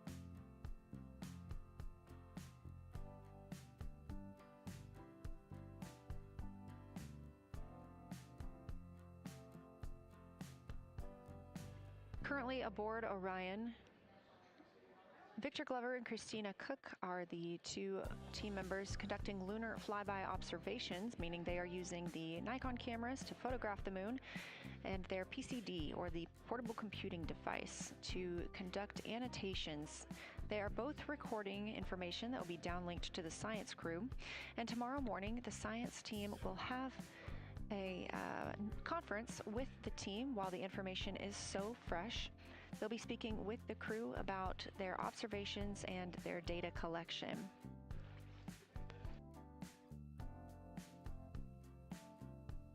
Otherwise, most of tomorrow, Flight Day 7, is considered an off day.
We are on flight day 6 of the Artemis II mission, the first time in more than 50 years that humans will observe the moon directly, providing a critical opportunity to practice how lunar science will be conducted during future Artemis missions. If you're just joining us, the crew is well into their lunar flyby observations, and we anticipate that we will hear from them soon. A few times every hour, they are slated to call down with science sit reps or situation reports. We most recently had one from Commander Reid Wiseman. He and Jeremy Hansen, mission specialist, were first at the windows today to photograph and make annotations of what they were seeing. Therefore, we heard more from Victor Glover and Christina Koch earlier in the day during those first blocks. But now that Reid Wiseman and Jeremy Hansen are on the support side, they are the ones calling down what they are seeing from windows 1 and 4. Earlier, we heard that the Earth is so bright in window 4, they have had to temporarily cover it with a t-shirt.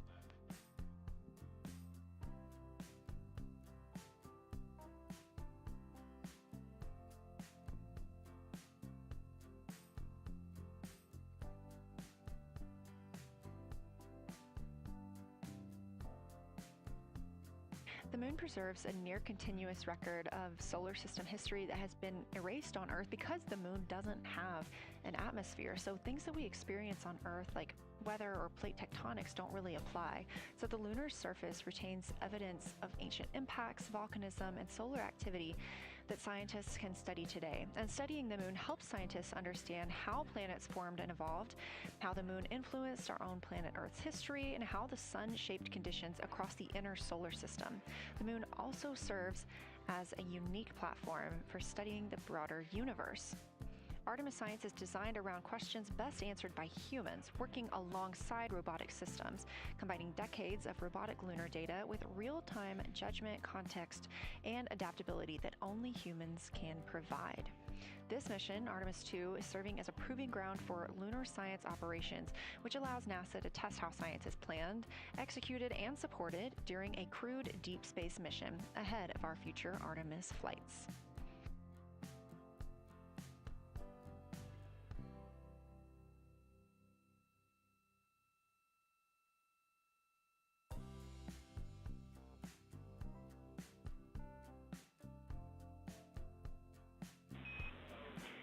Integrity, time for a window team position swap.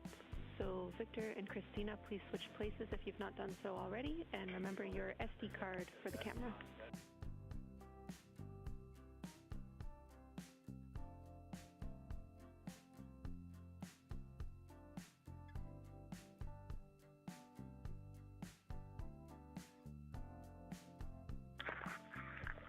We're in the swap right now. They're wrapping up their last comments, and they'll switch over and change guards in the long lens. Copy.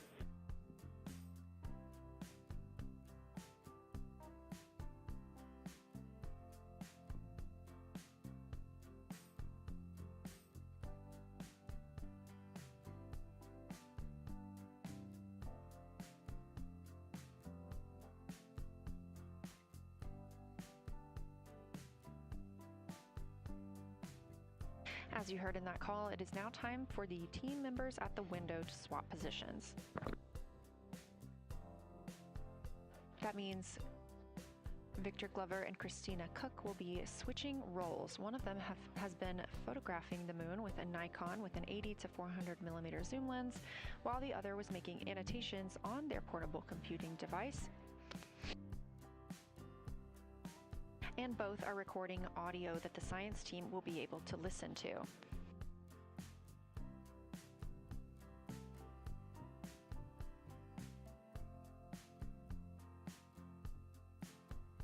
We are now 2 hours and 10 minutes until we expect to lose signal with the spacecraft as they fly behind the moon. And the next target for the crew is considered a crew choice event. They have the option to focus on any regions or patterns or features that interest them. The science team has asked the crew to capture pictures that illustrate their choice, as well as at different zoom levels, and to describe why those certain features or regions caught their eye.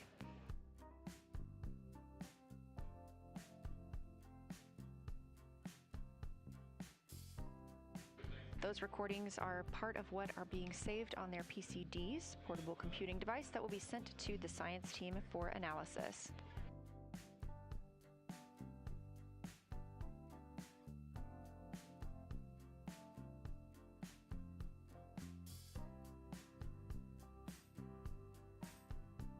The crew has been allotted 8 minutes for this crew choice event, and it's also a time for a scheduled sit rep or situation report. So we expect to hear them calling down what they are seeing soon.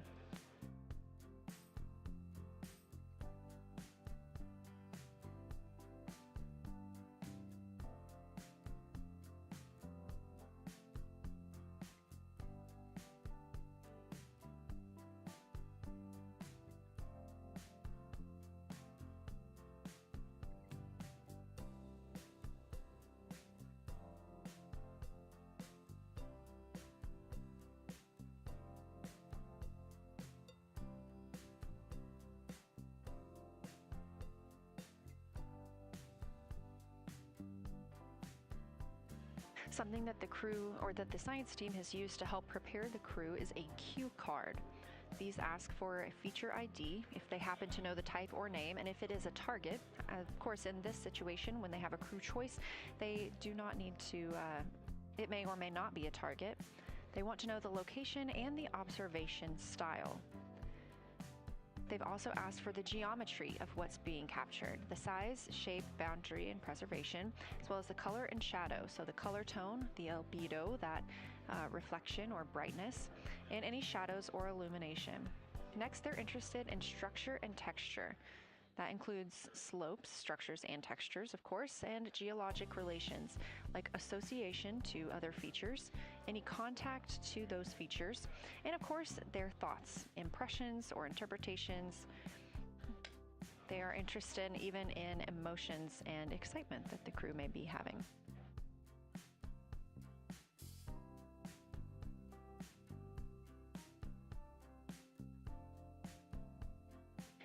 This flyby day has been practiced in many ways, even in Sims here in Mission Control, Houston. The team also conducted some field work, learning how to look for specific geologic features. They also photographed a large globe, and the science team helped them determine which features they would be targeting and how to look at those.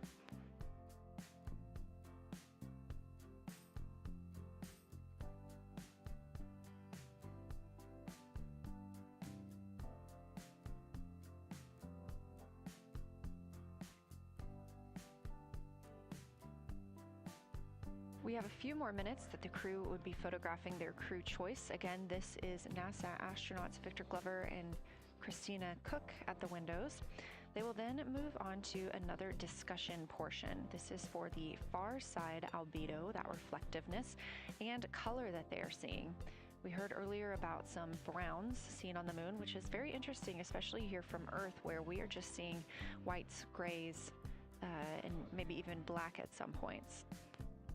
When they get into that discussion for far side albedo in a few minutes, the theme is looking to know how that color and albedo is, what those variations look like across the far side.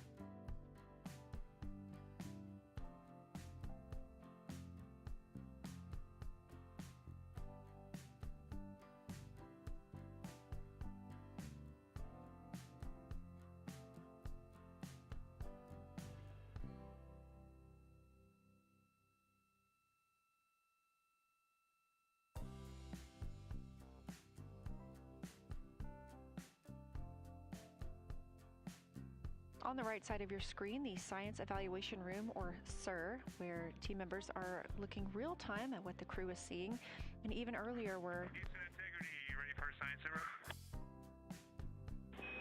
We'll take it.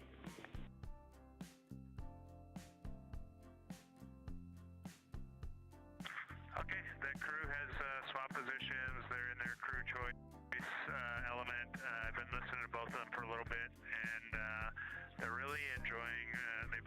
decided to pick the Terminator, and they're spending a lot of time looking at the Terminator, just talking about the resolution that they can see, the depth of the craters, and the various interesting and unique excavations that they can see.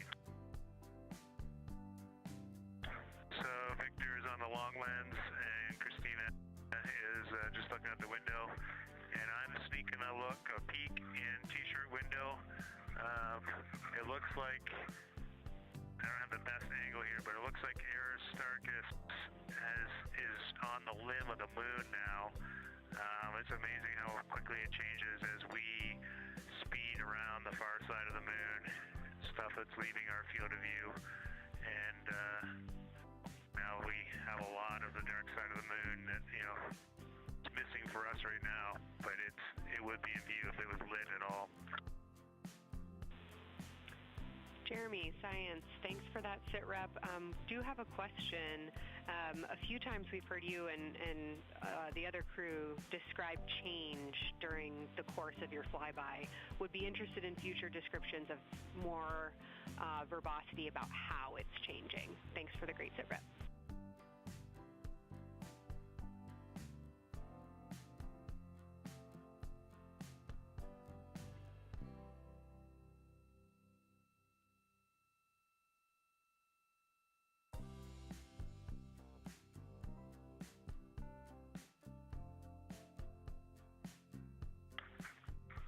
Kelsey, sounds good. We are definitely keeping an eye on that.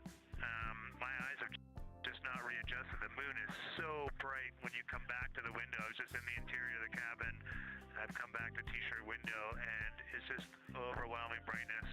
And my viewing angles have been challenging, so I won't be able to give you great observations from this window. But I will talk about something that I was talking a lot about in my recordings earlier, which was we've been talking about some shades, and so we have obviously the dark and the light gray, and then we've talked about naming some colors, a brownish hue and a greenish hue.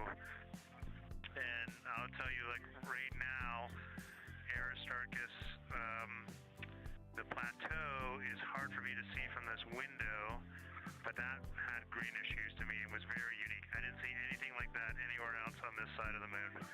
And then Evet, ayın karanlık yüzünden bahsediyor şu anda. There's a number of them, and they, for example, in the northwest corner of the highlands, to me it looks like the brownish hue is caused by ray or ejected material landing on the highlands, and then we obviously see the ray areas as a lighter albedo, but in between the rays where the deposit would be thinnest, that is what it looks like is causing the brown to me. So I saw that in the northwest side of Aristarchus, or sorry, that dark area of the highlands, northwest side of the highlands. I saw it in the highlands to the east of Glushko, and then I see those same brownish hues west of Oriental, and I drew a contact there on OneNote, but that's a huge region, kind of like a piece of pie with the point of the pie pointing at Oriental and then going up towards the northern side of Hertzsprung. And that is an area that just looks like that brownish albedo. That was fantastic, Jeremy. We had heard rumors of the green and brown hues, and so you really read my mind on asking about those. Understand they likely didn't have any contact with each other the way that you described them, but please correct me if I misunderstood that. And then last thing, I'll make the same offer we made to Victor earlier. If it would be helpful for us to verbalize any targets so you can stay at the windows and keep your eyes adjusted to the moon, please let us know.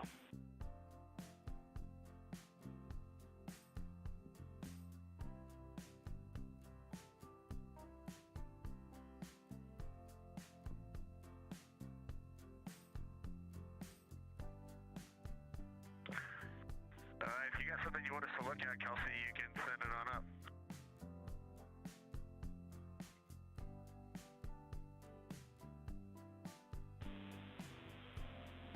definitely not looking to interrupt your flow, Reid and Jeremy, only offering assistance if you guys want to keep your eyes off of the PCDs.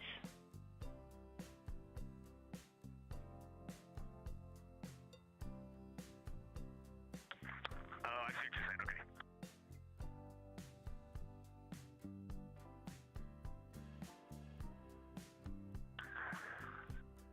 Not really science related, and we definitely learned this at Apollo, but the thing that is just most fascinating, I think, to me and Victor right now is even as rugged as the far side looks, when you look at Oriental and home, it's rugged, but man, when you look at the Terminator, it is just like impossibly Evet, bilim ekibiyle reminds you that the whole far side is that way. It just astronotlar arasında konuşma duyuyorsunuz şu anda.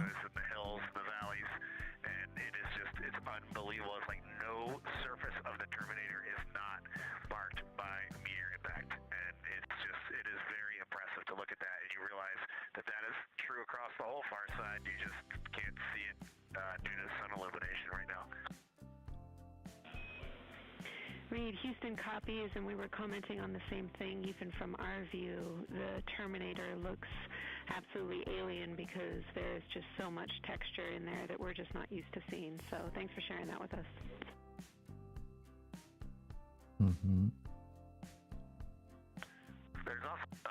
Evet, Jeremy yine tekrar ediyor.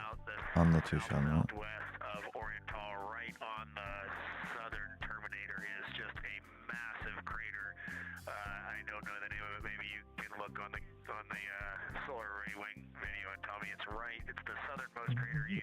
Evet, Terminator çizgisinin gördüklerini anlatıyor. Ayın karanlık tarafına doğru baktığımızda alışık olmadığımız fazlalık bir yer olduğunu, yani biraz daha az pürüzlü bir bölümü anlatıyor.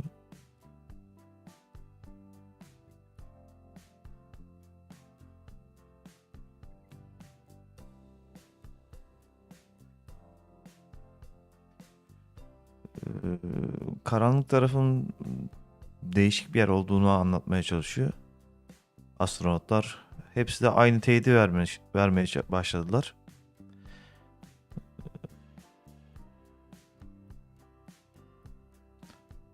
Astronotlar da şaşırıyorlarmış yani anladığım kadarıyla.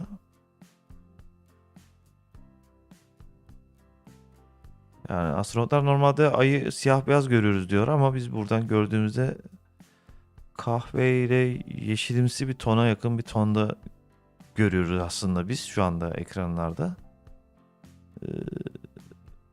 Ama onlar siyah beyaz görürüz diye göz rengi, yani gözle görülen anlatım şekliyle anlatıyorlar bize.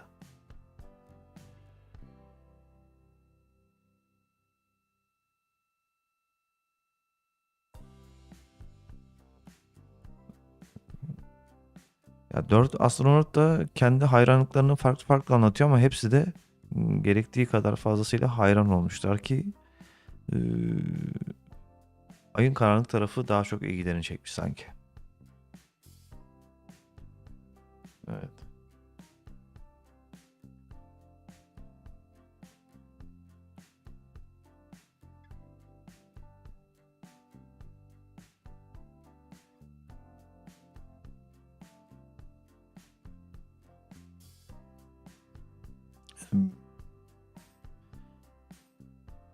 Bir de karanlık tarafın herhalde aydınlık olmasını merak ediyor. Yani aydınlık olursa ne olur gibi bir yorum yapıyorlardı.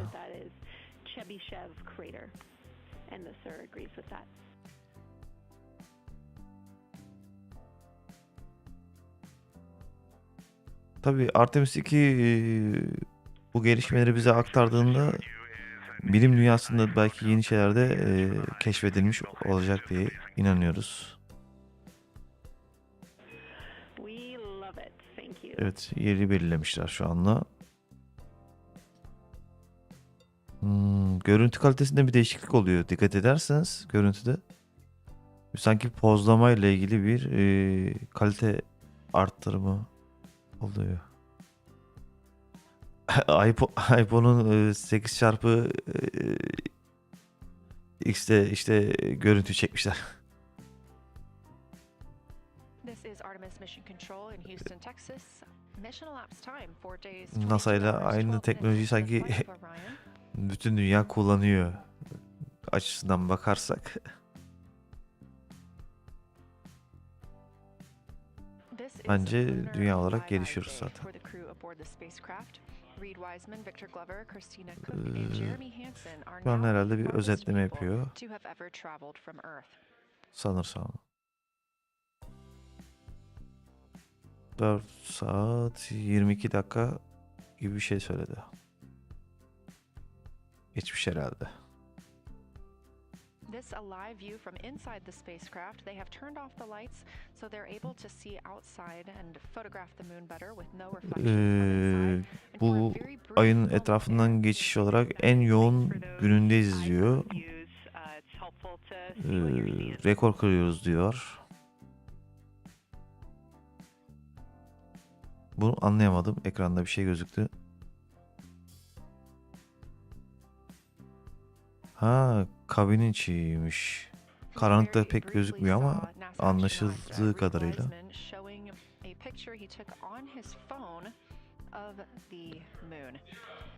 Karanlıkta kalıyorlar. Şu anda sağda bir cam var, pencere varmış. Oradan bir ışık sızması görebilirsiniz şu anda. Elindeki iPhone'larla fotoğraf çekiyor şu anda.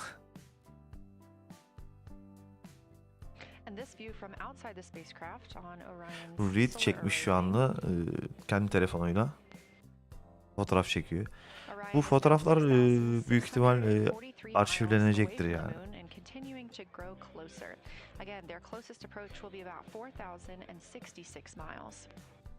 Evet, fotoğrafları göndereceklermiş zaten. Daha detaylı görecekmişiz.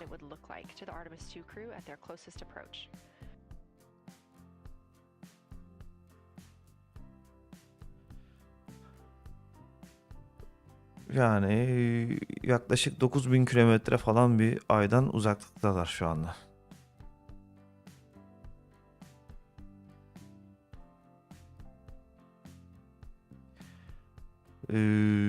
Onları anlamak için elimizde bir basket topu tutup ona baktığımızı hayal edebiliriz mesela.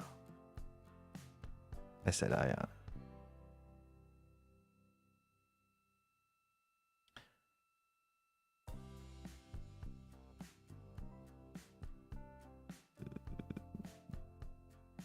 Yayıncı arkadaşlar NASA'dan çekimlerini yapıyor. Ben de NASA'nın kendi resmi yayın kanalından yapıyorum.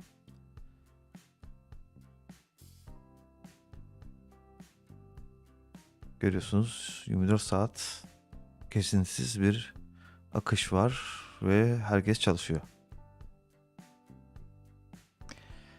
Ekranda gördüğünüz bir kısım yedek astronot ama onlar da görevdeler. Onlar yer yüzeyinde görev yapıyor.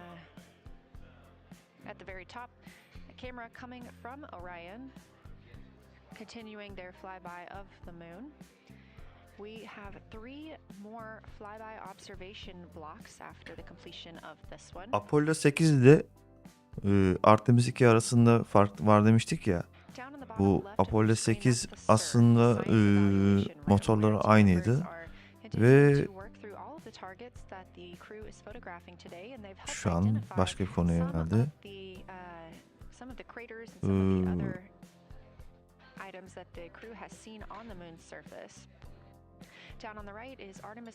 Gözlem bloğundayız diyor. 5 tane gözlem bloğu var. Birincisi bitmiş, ikincisindelermiş şu anda.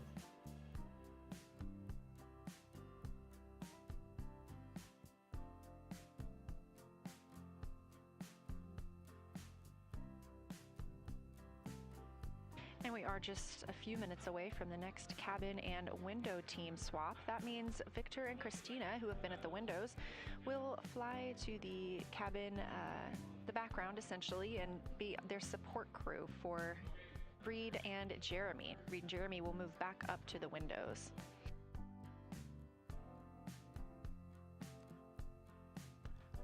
Solda gördüğünüz Bilim merkezi, sağda gördüğünüz ise kontrol merkezi olarak geçiyor. İkisi de bilimle ilgileniyor zaten. İkisi de aynı yerdeler aslında.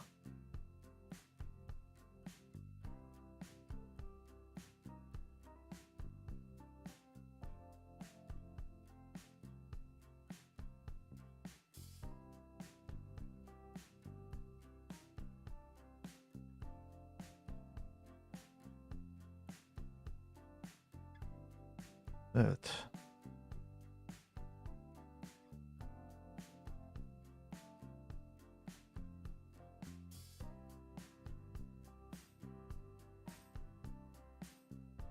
Beğeni ve yorum yapmayı lütfen unutmayalım. Benim için değerli. Sizler de zaten benim için değerlisiniz.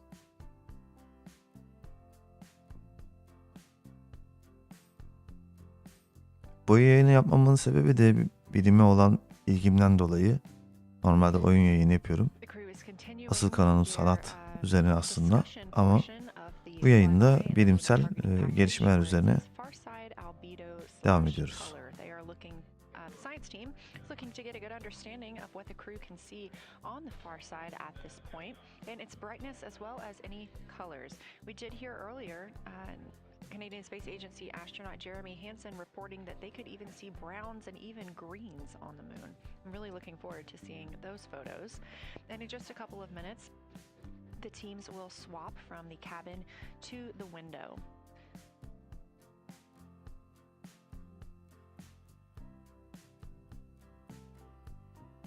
Another rundown of just how this flyby is choreographed inside the spacecraft today. So these activities have been timelined, and there are these 5 blocks of time during which the crew is going to be observing the moon from Orion's windows. Now we are just coming up on the end of the second block, and we'll start the third soon. So at any time during those blocks, 2 members are at the windows working in a pair. One is taking photos from window 2 and has a blue shroud over the window to help prevent any reflections from inside the spacecraft.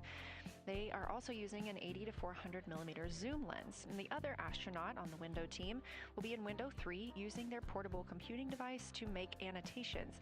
Now, again, both of those crew members are making audio recordings of what they are seeing, and we are not hearing that right now. Those are going to be downlinked later to the science team, who will evaluate them and use that data to inform our understanding of the moon. Those 2 crew members at the windows swap roles. Integrity Houston, it is time for another swap between the cabin and the window teams. So we have 15 minutes of handover time, and then we will expect Jeremy and Reid at the windows and Christina and Victor at the cabin. I have no new vehicle updates for you, but I do have a photo location for some photos on Ike's PCD, and I want to let you know that Jeremy's family have arrived in the viewing gallery.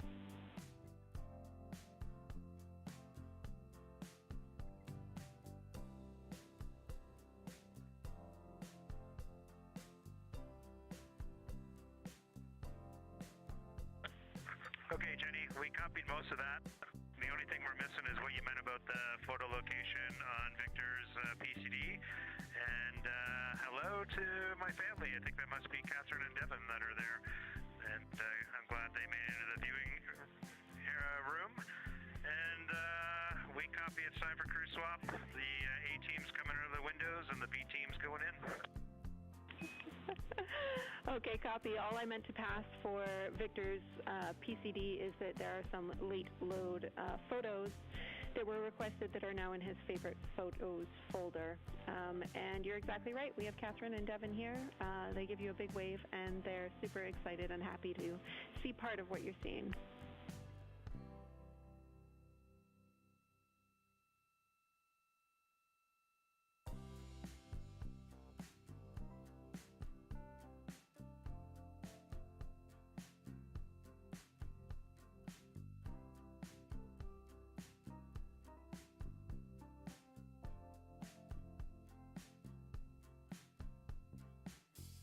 Okay, copy, Jenny. We're not sure what we're looking for in the PCD, but we're going to poke around and we may be calling you back about that one. All right, that's no problem, and it's unrelated to flyby.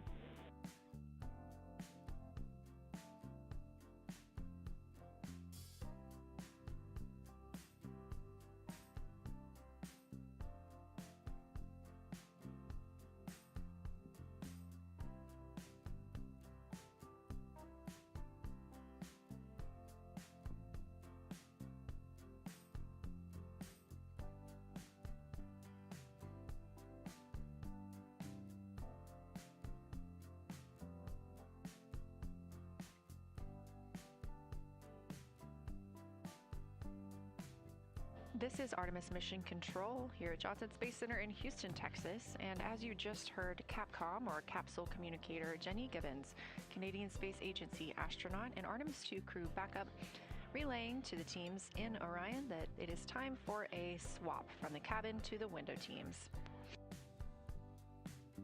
We're now at the tail end of the second lunar flyby observation block. Again, we have 5 of these today. Most recently, Victor Glover and Christina Koch were at the windows photographing and making annotations, while Reid Wiseman and Jeremy Hansen were in the cabin providing support, whether that is SD card help, but also science sit reps, calling down any situation reports for what they are seeing on the moon or anything about the vehicle status. With that call to make a swap, Reid and Jeremy will be back at the windows, making observations for what they see at the moon and taking photos.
Again, you're watching live coverage of NASA's Artemis II.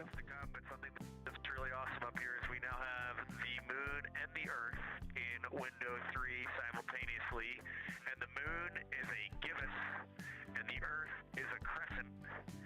And I'm guessing in about 45 minutes we'll have 2 identical crescents as we change our position in the universe. That is pretty darn cool. Thank you.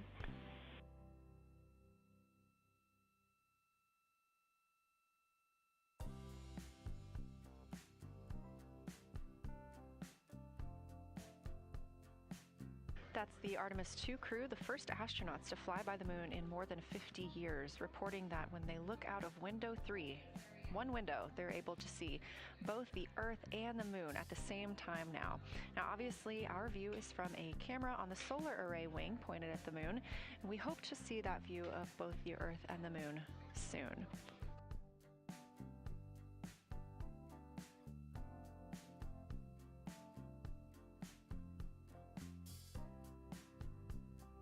Some upcoming times for what you can expect. In about an hour and 40 minutes, we will have Earth set. And during that time, we will have a view of Earth going behind the moon.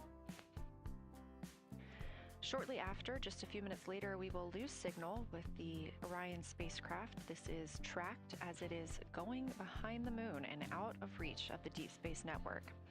At 6 o'clock p.m., the spacecraft will make its closest approach to the moon at a distance of about 4,066 miles. At 6:02 Central, the spacecraft will reach its farthest distance from Earth at about 252,755 miles. Of course, these are approximate, and we will make sure to provide you with the final distances once those are confirmed. At 6:21 p.m., we will have Earthrise from the Orion spacecraft, but we will not have communications with the spacecraft until 6:25 p.m. Central, when we expect to acquire signal with them after they've emerged from behind the moon.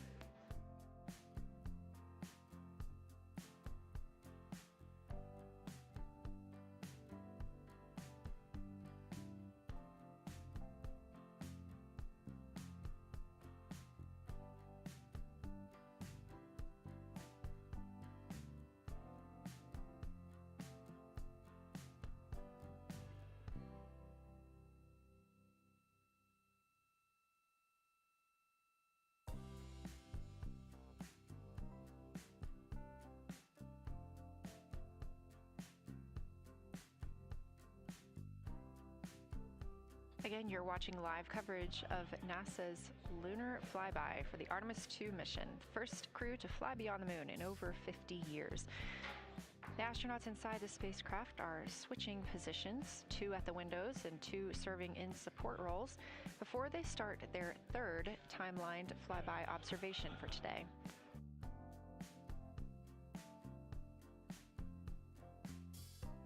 We've heard great calls from the crew so far describing what they're seeing, all well trained by the science team here on the ground.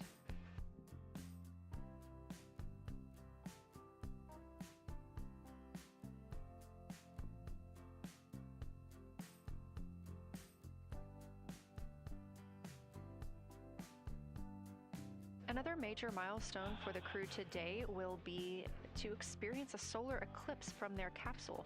No one on Earth will experience this solar eclipse. To the astronauts, this will look a lot like a total solar eclipse on Earth, except the moon will be huge compared to the sun. Whereas if you're standing on Earth and looking at a solar eclipse, the moon and the sun appear to be about the same size in the sky. As the moon begins to cover and then uncover the sun, the astronauts will see a partial solar eclipse, so that's before and after totality, and during that time frame they will have to wear eclipse glasses so they can safely view this phase. They also intend to capture images of the sun's corona during the eclipse. This is a rare glimpse at the innermost corona that will only be captured by the astronauts' cameras. During the eclipse, we also look forward to the crew members describing what they will see, which includes unique light features like the shape and size of the corona and potentially even lunar dust. At the same time, Venus, Saturn, Mars, and Mercury will be near the sun, so they may be able to identify what part of the sky they're looking at. This can help train future Artemis astronauts on what part of the sky they're seeing, which is useful knowledge in challenging situations when they may need to rely on that information instead of instruments for navigation and orientation. That eclipse window will last about an hour, and it'll happen near the end of the day today, closer to 7:35 p.m. Central, 8:35 Eastern.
As you can see in this live view from Orion, the spacecraft is maneuvering around the moon, and the views of the moon have changed since we started our broadcast. The near side is now very far to the right side of your screen. This is the side that we can see from Earth. That darkened portion are ancient lava flows.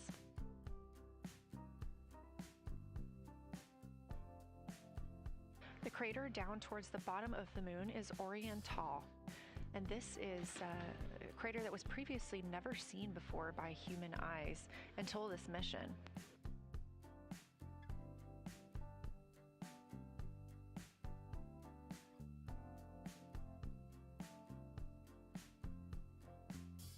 Everything to the left of Oriental is considered the far side, and this is what we typically do not see from Earth.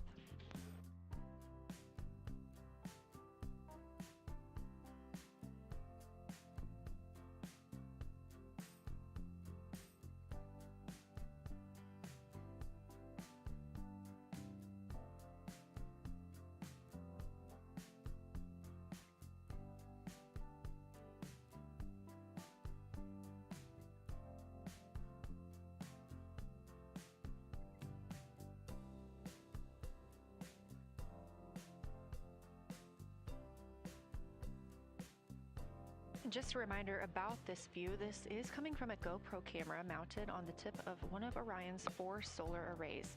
Each solar array has a camera mounted on it, and the bandwidth is limited due to we have a crew on board, and this is our first flight of crew aboard the Orion spacecraft. So having a crew means we have to have an environmental control and life support system.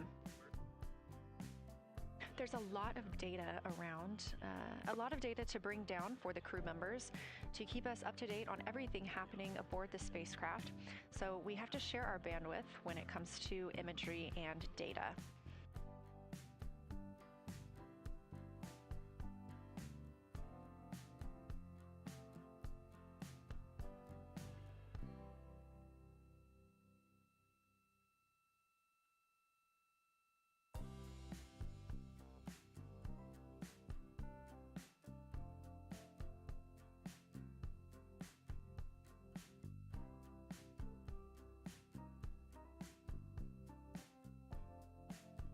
Inside the Orion spacecraft, the astronauts have completed their cabin and window team swap, meaning we have moved into the next block of lunar flyby observations.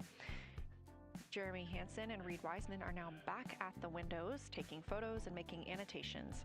About halfway through this block, they will switch positions at the windows and will be prompted by the ground to do so.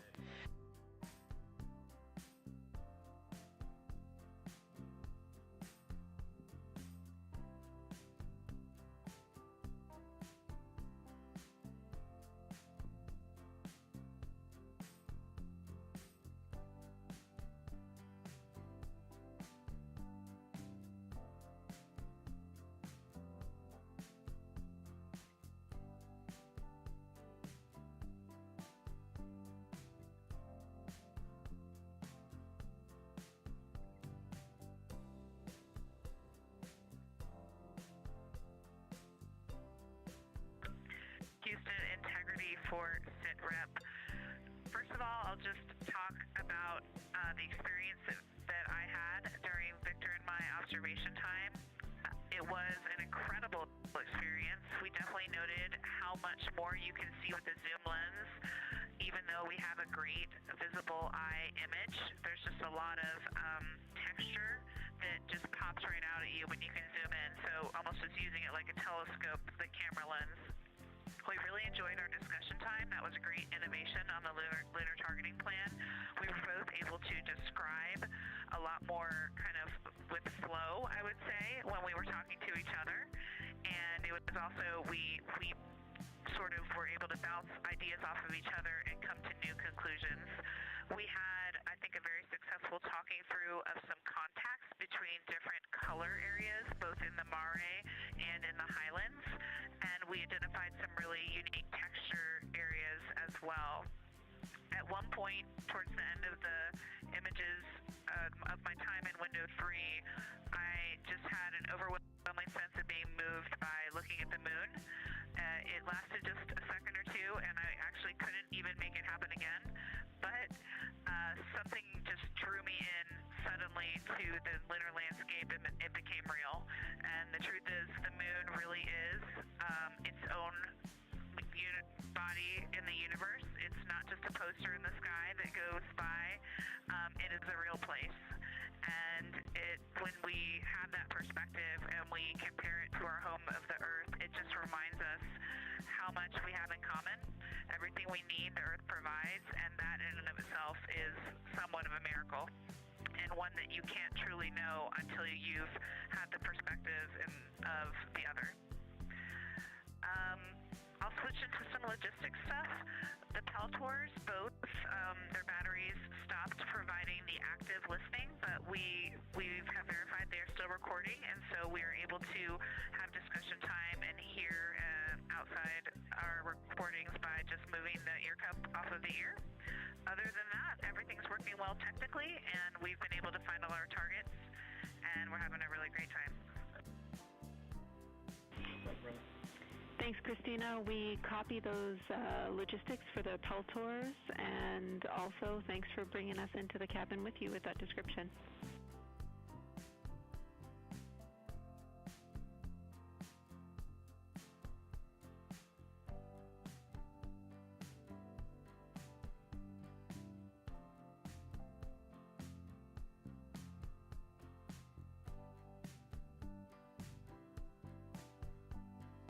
Right on time, NASA astronaut Christina Koch, a mission specialist for Artemis II, calling down a science sit rep, a situation report. Good news, reporting that she and her teammates have been able to capture all targets that were listed.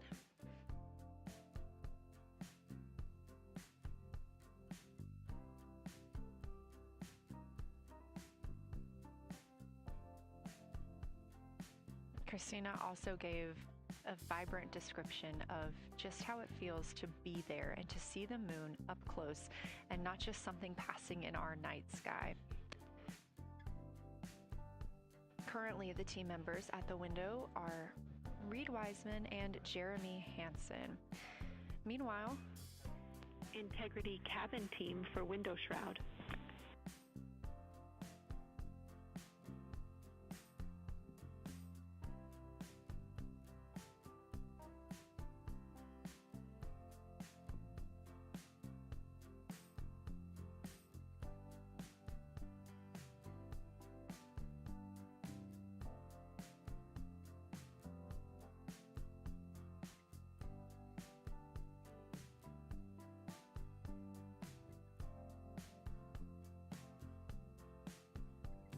We're listening. Go ahead, Jenny.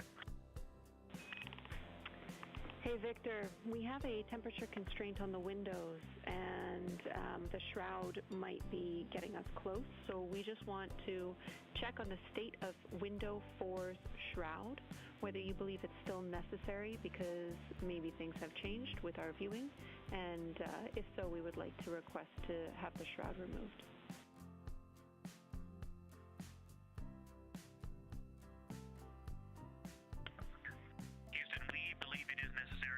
Pulled it off just as a corner. It is very bright.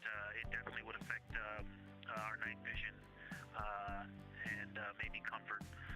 But is there a time? Can you tell us when we would have to take it off by?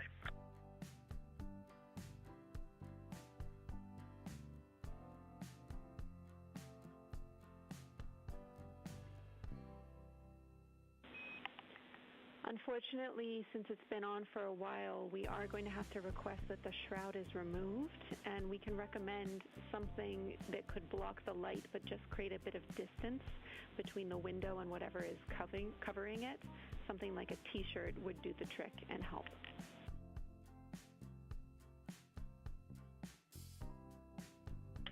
Okay, we're removing the shroud, and we'll make it work. Thanks.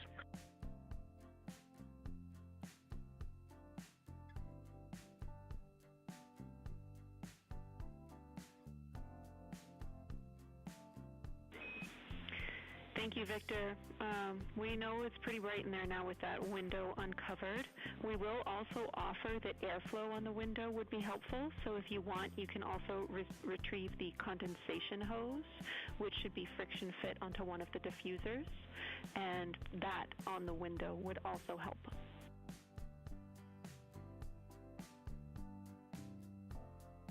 We can easily point a diffuser at the window, so we're going to start with that. And it's pointing at the window now.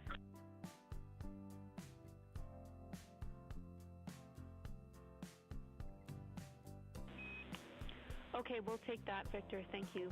Please keep us updated.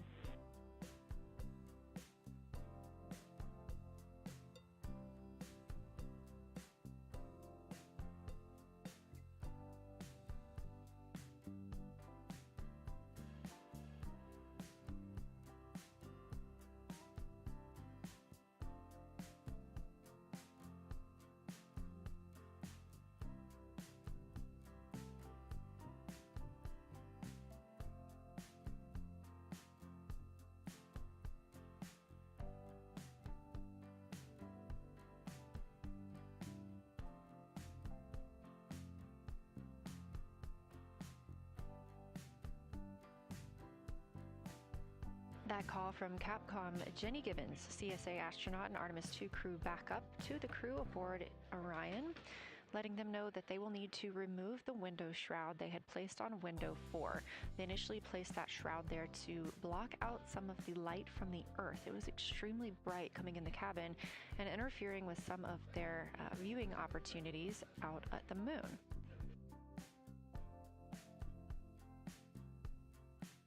This was a request from ground teams to ensure that they are protecting other systems, and the crew has been offered the opportunity to use something else to cover the window.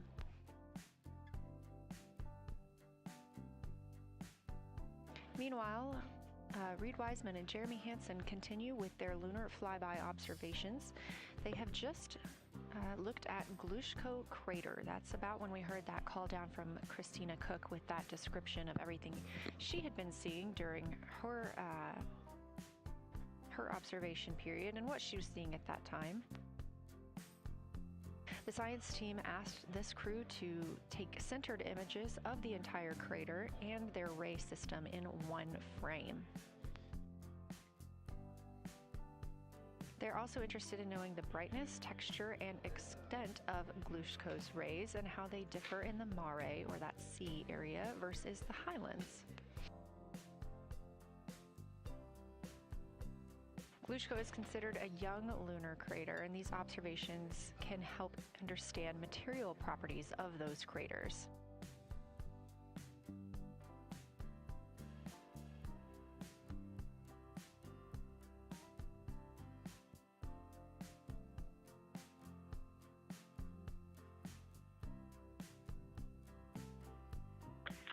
Science, integrity. First, I wanted to start off with connecting with what Christina said, that it was very moving to look out the window. I had the unfortunate sequence to start looking out the window and then moved to the long lens, and it was hard to speak looking through the zoom because I went straight where Christina went, and I was walking around down there on the surface, climbing and off-roading on that amazing terrain.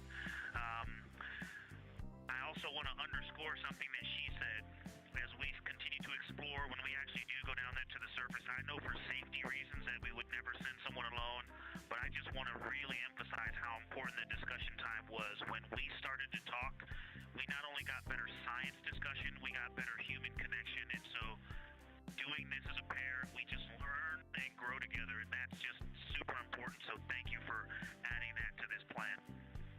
Reid just passed me a note that the Oriental Basin annular ring has a similar albedo to the center, but a different color. It has more brownish tones in it, and he said it's very distinct now that he's been staring at it. Victor, thank you. You got a cheer from science there, and we all just went on that moonwalk with you, so highlighting how important it is to talk about these things. I also want to let you know that we have Deanna Glover with us in the viewing gallery. She's all smiles.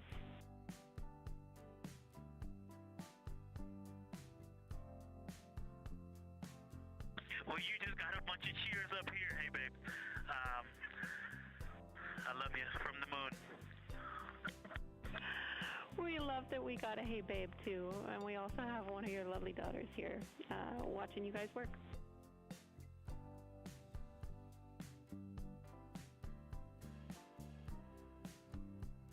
Thank you guys for doing that and for supporting them through this. And to all of you, Genesis, Maya, Joya, and Corinne, I love you. And Deanna, I love you. I'm glad you get to be there.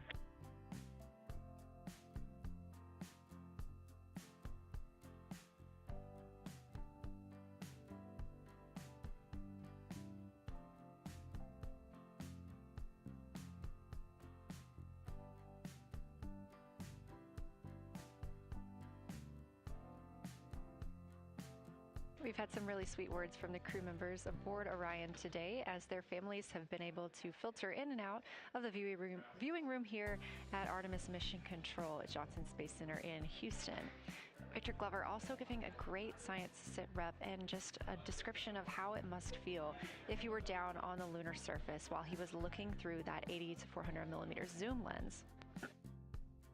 He also expressed how important it was to be able to talk through that real time with Christina Koch and stress the importance of that on future missions, that it not only made their discussions better, but also more human. Glover and Cook are in the support roles right now, not taking photos or making annotations at the windows, but they are also encouraged to have their midday meal at this time.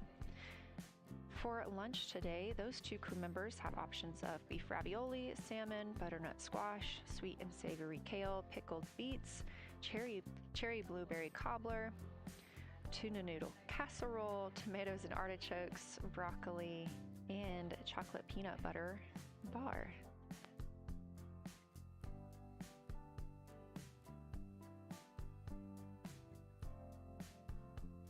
Once Glover and Cook return to the window portion of their flyby today, Reid Wiseman and Jeremy Hansen will get into their midday meal.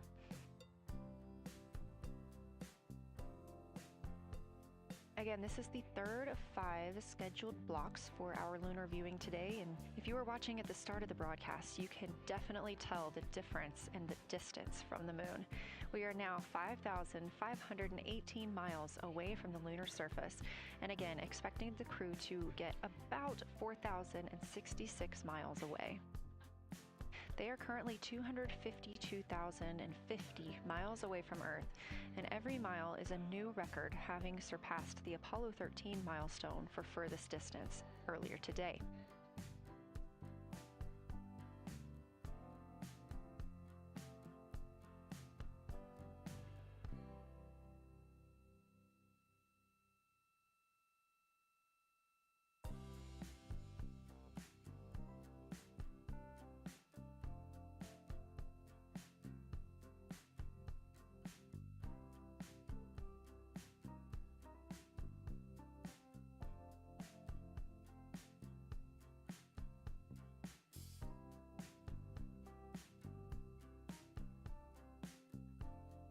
If you look down to the bottom right of the moon in that darker looking area, that is Oriental Basin.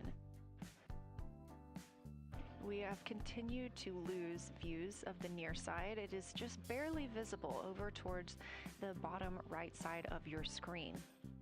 And then you'll also hear later about that terminator. That's the line between light and darkness while on the moon. It is really exposing some of those craters at this time.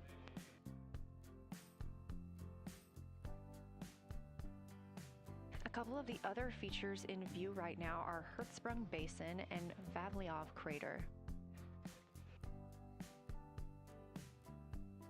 Hertzsprung Basin is nearer to the center of the moon, closer to that terminator line right now, and Vavilov Crater is just on the outskirts of it, closer again to the terminator.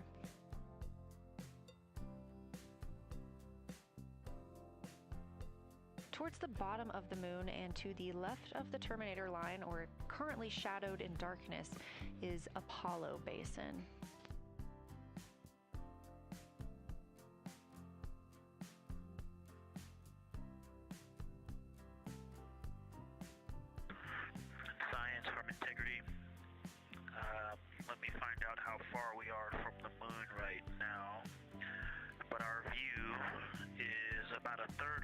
moon is in eclipse. That beautiful Terminator is out there calling to me. We're 4,691 miles from the moon, and what looked like in the Terminator, about a third of the way up from the southernmost part of the Terminator, looked like a dinosaur print. If one was running to the northwest, now is clearly a crater with a bunch of craters around it. And that Terminator, I can only see about half of it. I'm looking through the docking hatch window right now because we have the Z9 in window 1. But that Terminator has moved. I guess I've been using Vavilov the whole time, so it's gone 2 more Vavilov craters to the west.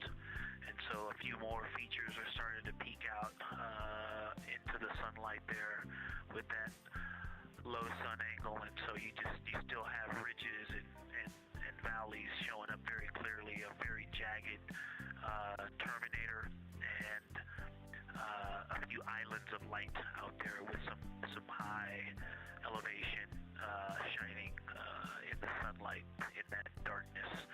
And on the eastern side of the moon,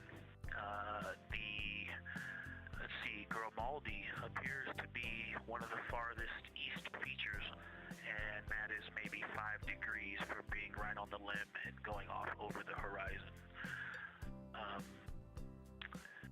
It is interesting, just looking at Oriental, that my first impression of it is all of the dark areas appear lighter, which I think makes sense because it is now facing, well, it's still relatively the same to the sun, but my angle to it is different.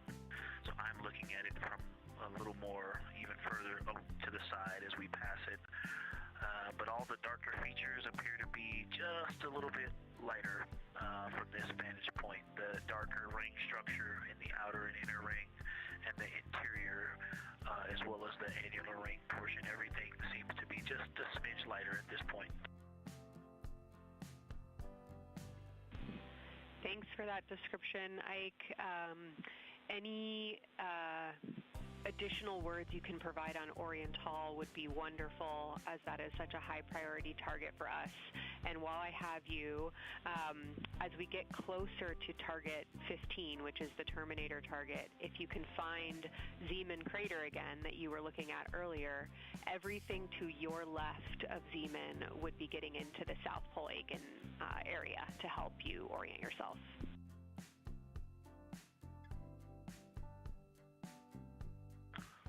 Zeeman is a great waypoint out there. I definitely see it.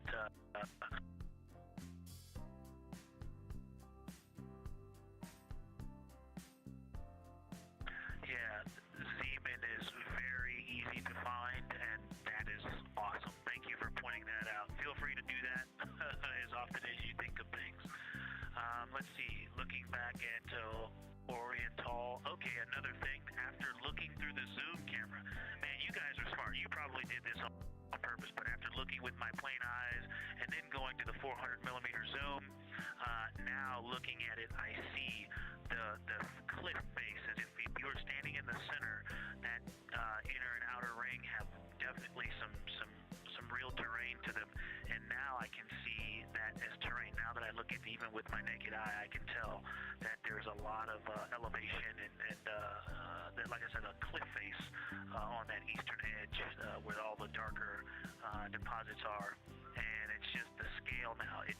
Looking at it from far away, before it seemed like flat with color painted on it, but now that I look at it, I can definitely see that there is, different depositional characteristics. And so the darker is some other material, but there's also some shadowing going on because of the cliff face that is a part of that crater wall.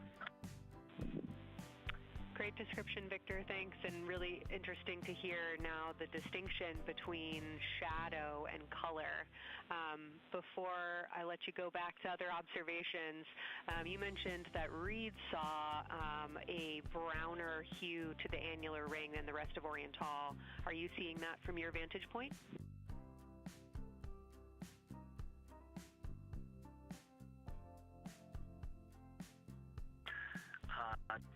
The way that I'm looking at Oriental, again, I'm still in the docking hatch window. There's like a thermocouple right here in the center of the window, and it is the orange Kapton tape color, and so it is unfortunately it's like trying to look at stars, next to a metropolis. I think it's drowning out any color that I could pick up from the moon. I am not able to see that color, but I have not looked at it through one of the forward face from one of the windows 1 through 4. I think when I get away from this Kapton tape strip that I would be able to see the variation that Reid's talking about. That is great feedback operationally. Thanks, Victor. I'll leave you to it.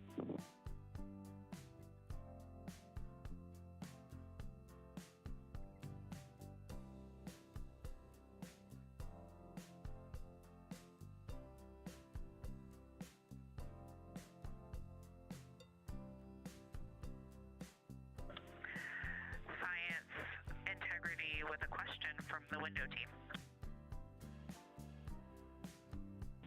Integrity, this is Science here with you.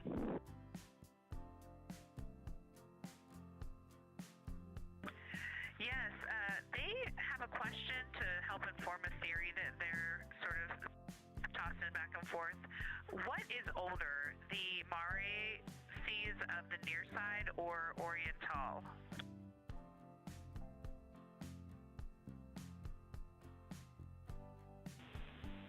Stand by, Integrity. We're going to get you a little geologic history here.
Integrity Science back with you for some lunar volcanism when you're ready.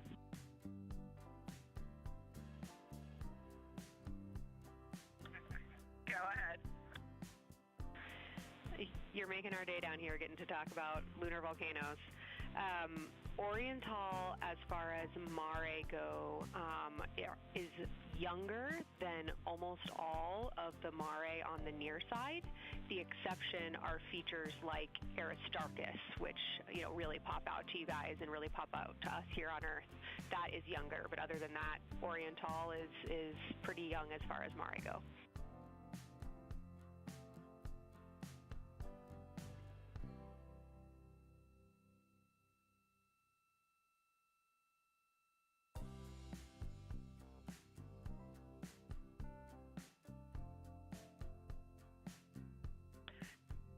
Kelsey, thanks for that. We love lunar volcanism too. How about when the actual crater was formed?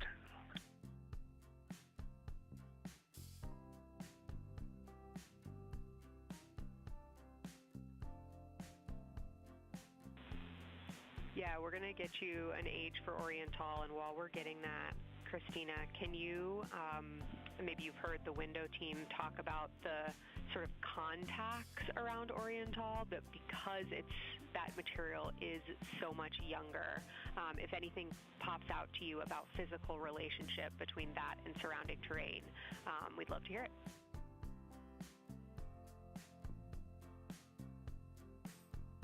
Yeah, definitely. They are discussing a contact relationship that could explain some of the color that they're seeing in certain areas. And so it was really about the ejecta of the creation of the basin and understanding the superposition of its ejecta and mare on the near side or other features. So thank you. We'll take the insight when you have it.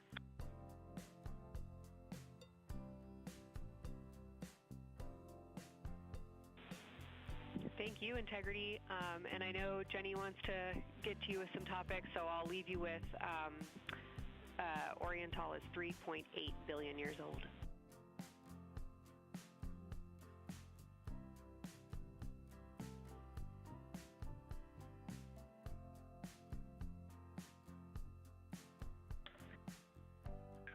Copy that. So that's on the older side. The actual basin is very old. Correct, as is the case with a lot of mare. Typically the big basin formed and then the volcanic eruption was able to punch through the crust where it was weakened by that basin formation.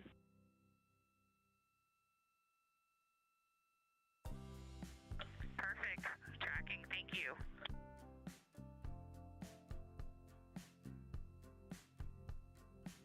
NASA astronaut Christina Koch calling down some questions to the science team on console.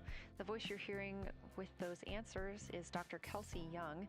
She is joined by Trevor Graff on console today. Christina asking about the age of Oriental and specifically the mare regions. Those are those dark regions that you see. They are paved or filled by volcanic deposits.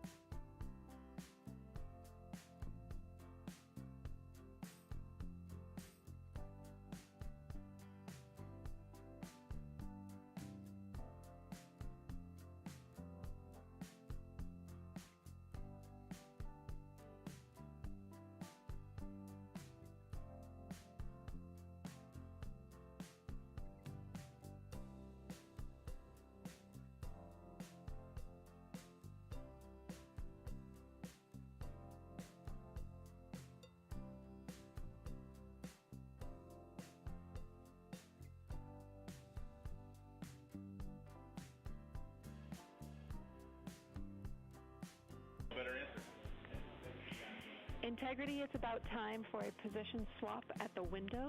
So we will ask Reid and Jeremy to swap positions, and I'll remind you again about your SD cards.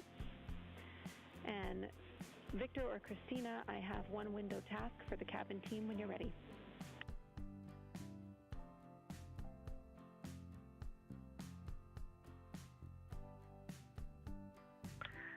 They are swapping and I'm ready.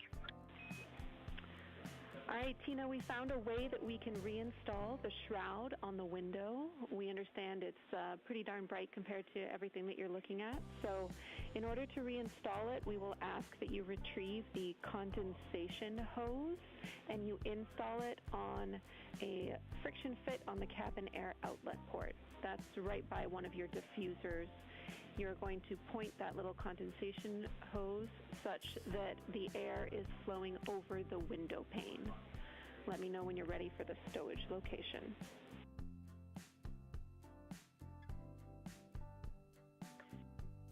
Ready.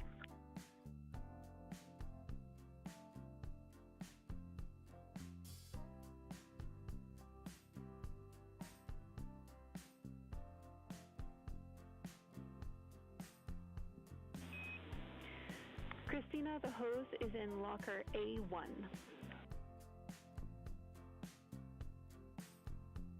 The crew has gotten a go to reinstall that window shroud they were using to block some of the earth shine. Copy. Copy. This view coming from inside the Orion spacecraft as the crew members are swapping windows, specifically Reid Wiseman and Jeremy Hansen. They've been our crew members at the windows taking photos, making annotations, and making recordings that'll be downlinked later to the science team for review.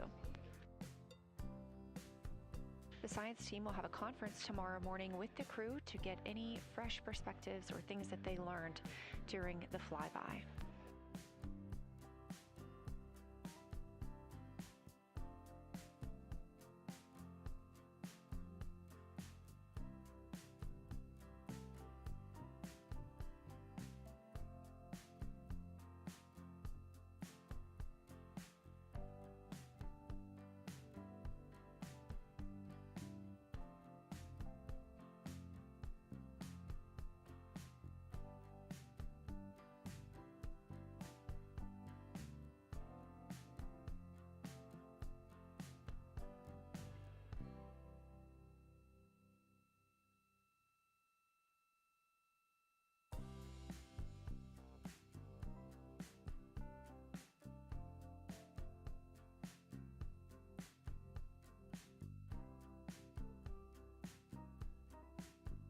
Again, we are now in the third of 5 observation blocks for the crew scheduled for today.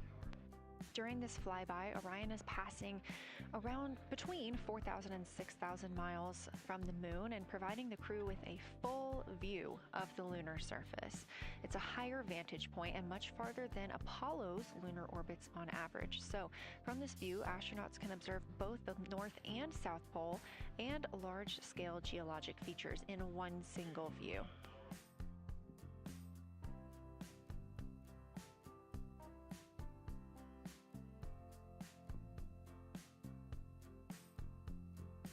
We are now just under an hour until Orion passes behind the moon and we lose communication with the crew. They will be out of reach with any of our deep space network antennas. That loss of signal will last about 40 minutes, and we expect to regain communications with them once they fly behind the other side of the moon.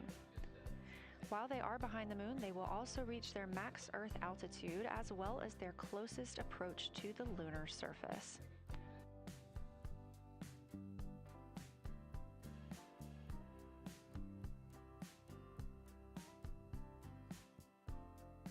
The view you have right now is a live stream from a camera on Orion's solar arrays.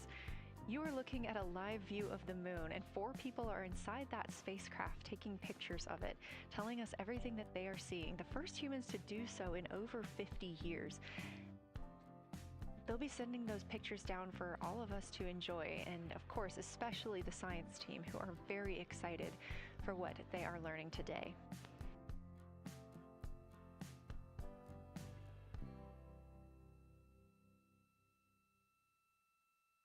It appears the Artemis II spacecraft Orion is now under 5,000 miles away from the moon.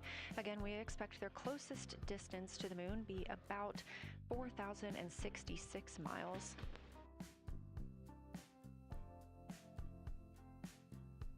That is an estimate at this point, and we will make sure to share that closest approach distance once we receive it.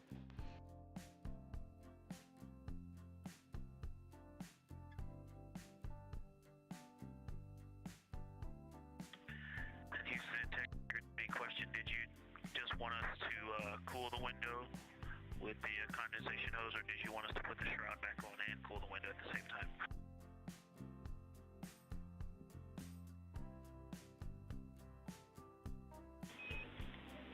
Victor, we definitely want you to cool down the window with the condensation hose. It's crew preference whether you put the shroud back on. The hose will allow you to do that if it helps with your lunar flyby.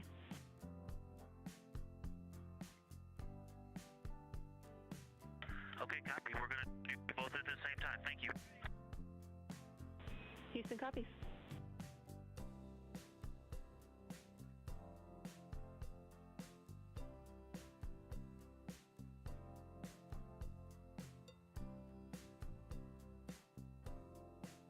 Houston, thank you for that suggestion. The cabin is darkened again, and that makes a big difference for the imagery. And for science,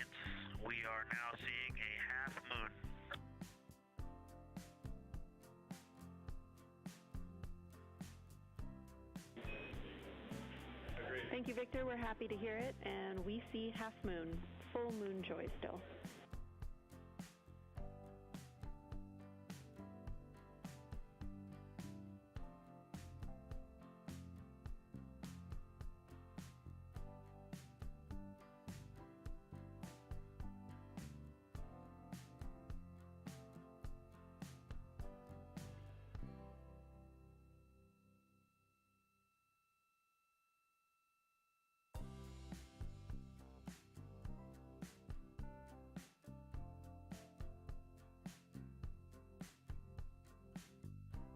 Crew reporting from Orion that they are seeing half the moon, which is about what it looks like here from this view from the spacecraft.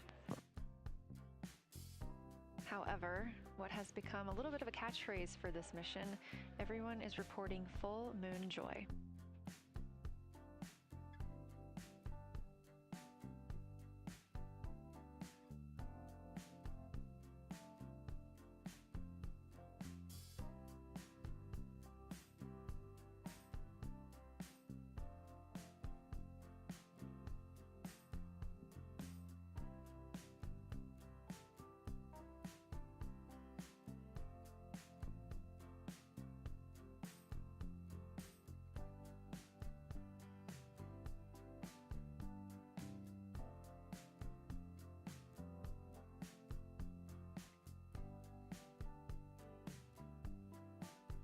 We are keeping up with which targets the crew is tracking through their lunar targeting package. They are just wrapping up their second. Science integrity, another observation the window team commented on and Christina and I discussed a bit is in Hertzsprung.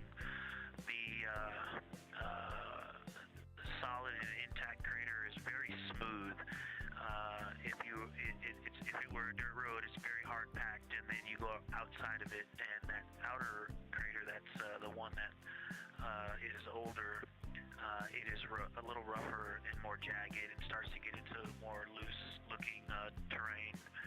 And the smooth interior also causes the craters that are inside of the larger crater, the smaller craters, to have really sharp edges, sharp, distinct edges. And just a general comment on that area, Hertzsprung, that whole area, the average albedo there is darker. That is, I would say, 3.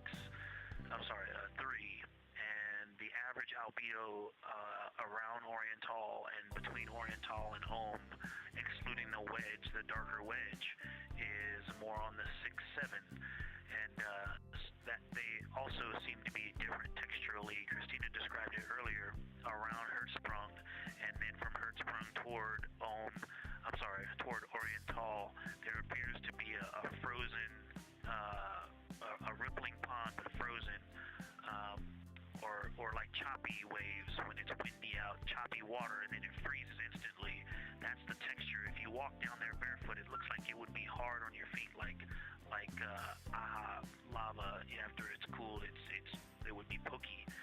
Except for right there in the center of Hertzsprung, it looks paved, like a paved road, nice and smooth.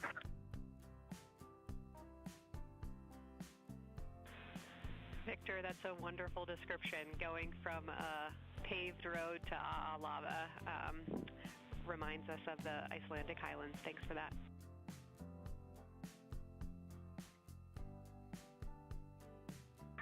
And science, another in the interior of the very intact, the interior of the intact crater at Hertzsprung is albedo variation. I think I heard one of the window crew maybe say color variation, but definitely albedo variation. There's lighter patches and slightly darker patches.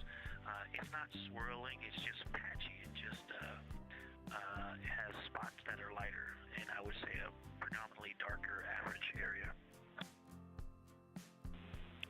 Great descriptions, Victor. Thanks. Not swirly, just patchy is really helpful for us.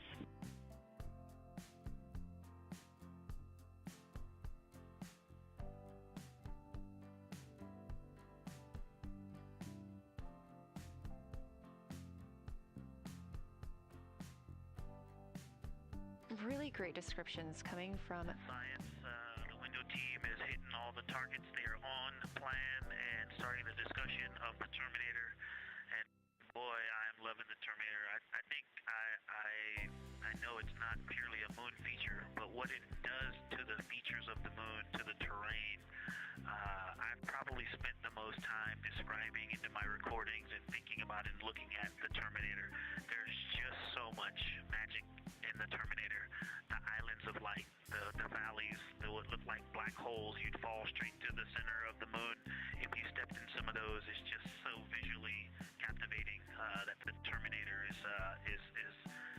the most striking thing that I've seen so far.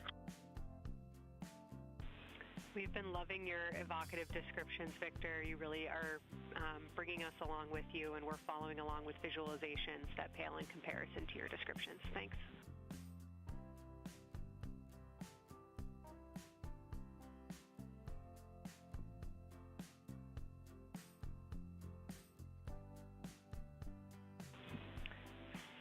Integrity Science, one more question on a status of what the window team chose to observe for crew choice.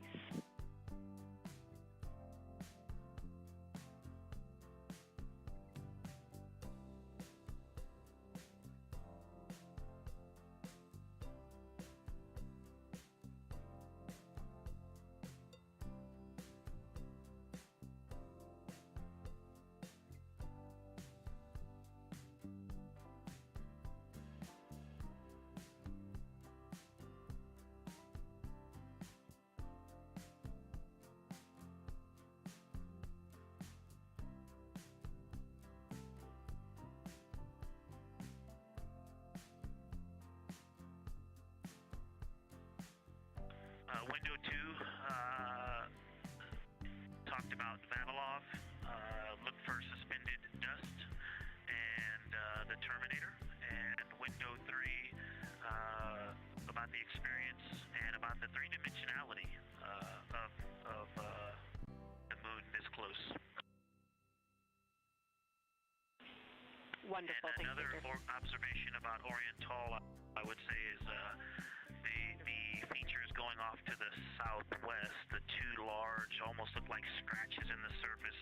I don't know if they're rays or canyons or collapsed lava tubes, but two distinct features that are almost parallel going off southwest from Oriental Basin.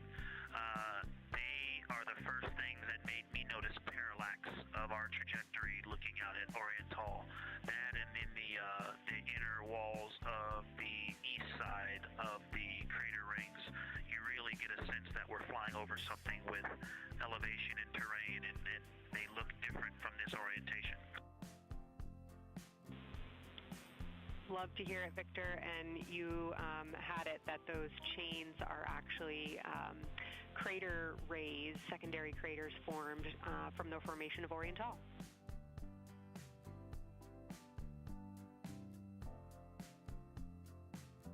Yeah, speaking of crater rays, the crater rays that are going off to the northwest,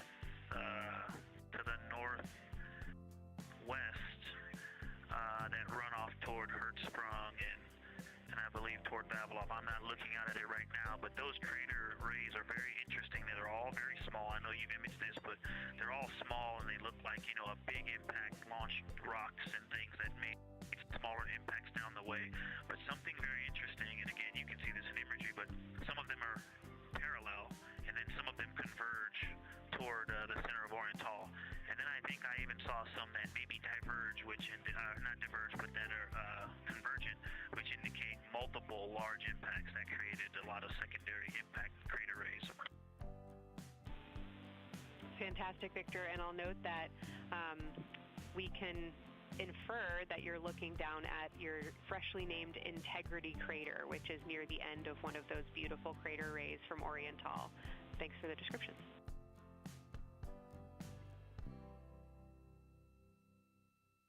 Yeah, you're welcome. And Integrity is easily identifiable with the naked eye from this point.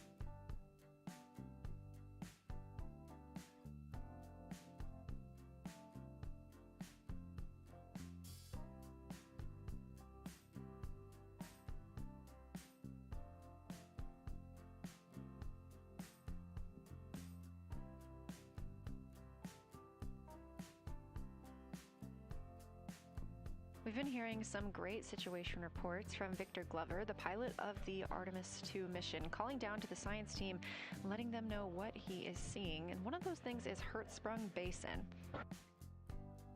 If you look just to the right of the Terminator, that is the difference between light and darkness on the moon.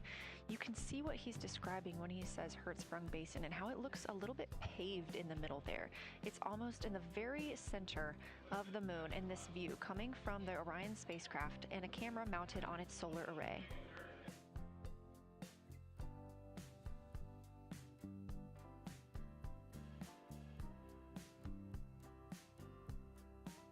We are now 4 days, 23 hours, and 23 minutes into the flight of Artemis II, and we are standing by for their lunar loss of signal in about 43 minutes. Again, the spacecraft will fly behind the moon, and during that time, we won't have communication with them.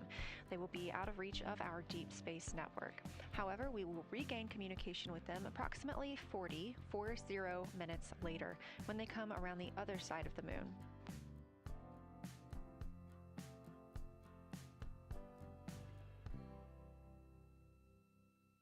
The crew aboard the spacecraft are currently discussing the Terminator, that difference between day and night.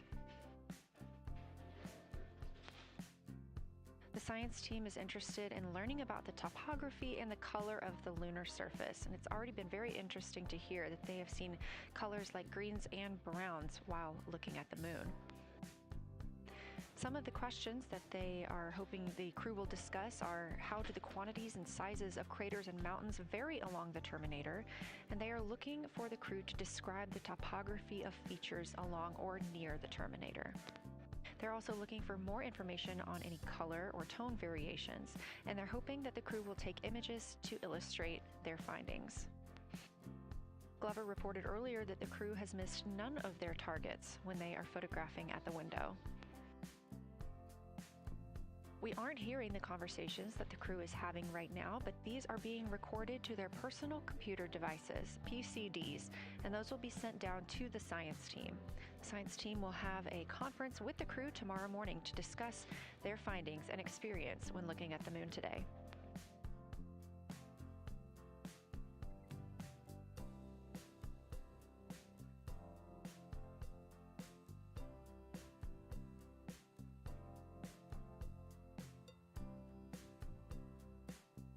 We have a few minutes left while the crew is discussing the Terminator, and if you're just joining us, you're looking at a live view of the moon, our moon, from the Orion spacecraft and a camera on its solar array.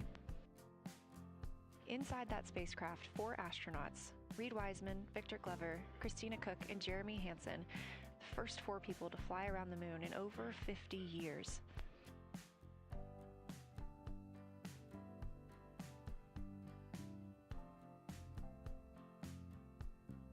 This is our lunar flyby day, and the crew has already surpassed one record today.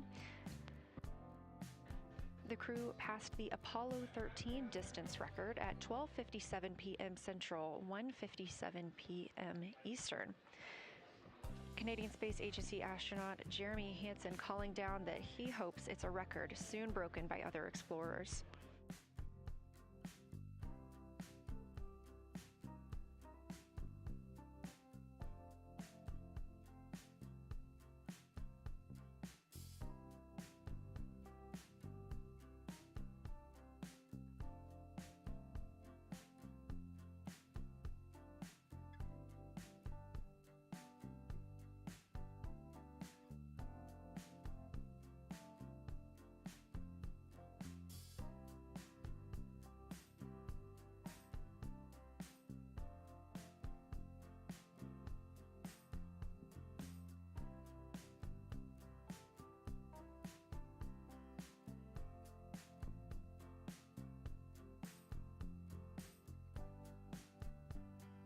We are live in Artemis Mission Control in Houston, Texas, monitoring the flight of Artemis II. All of the flight controllers here, each monitoring a different system aboard the Orion spacecraft. Integrity Houston, we are ready for our cabin and window teams to swap again. We have a 15-minute handover time here, and I have a couple of items I want to read up to you. They'll require you to write something down on your knee boards, so let me know when you're ready.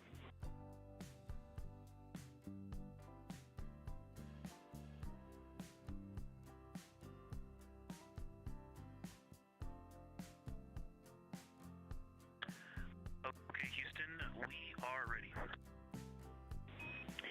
Copy integrity.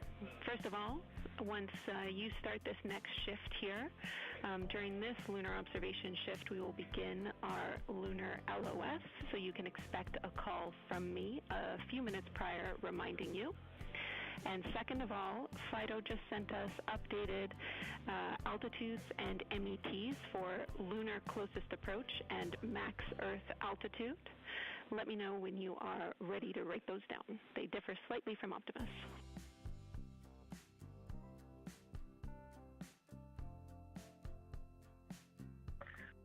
Thanks, Jenny. We are ready to copy.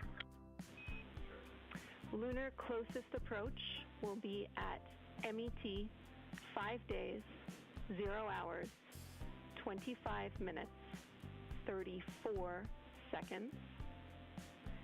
And the altitude will be 4,067 statute miles.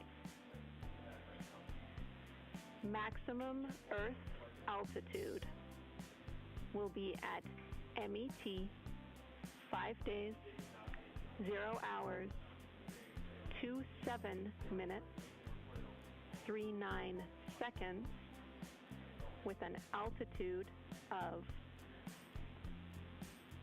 252,756 statute miles.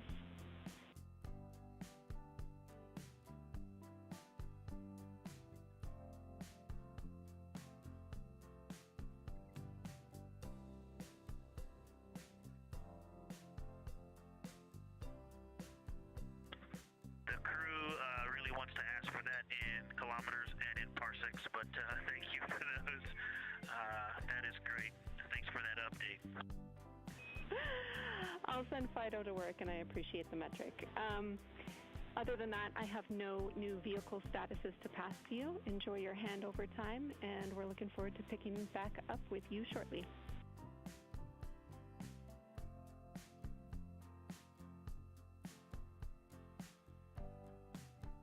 All right, we'll talk to you shortly.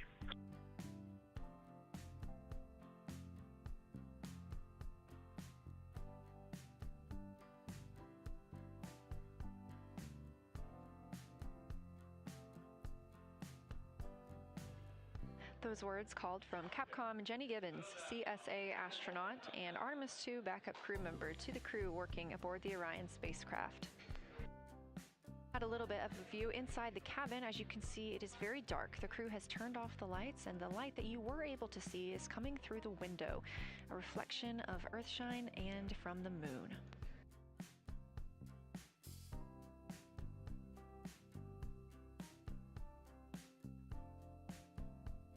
The crew is moving into their next observation block, meaning they are taking time to switch cabin and window teams.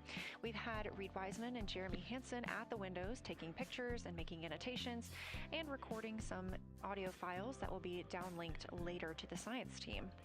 Meanwhile, Victor Glover and Christina Koch were in the background serving as support.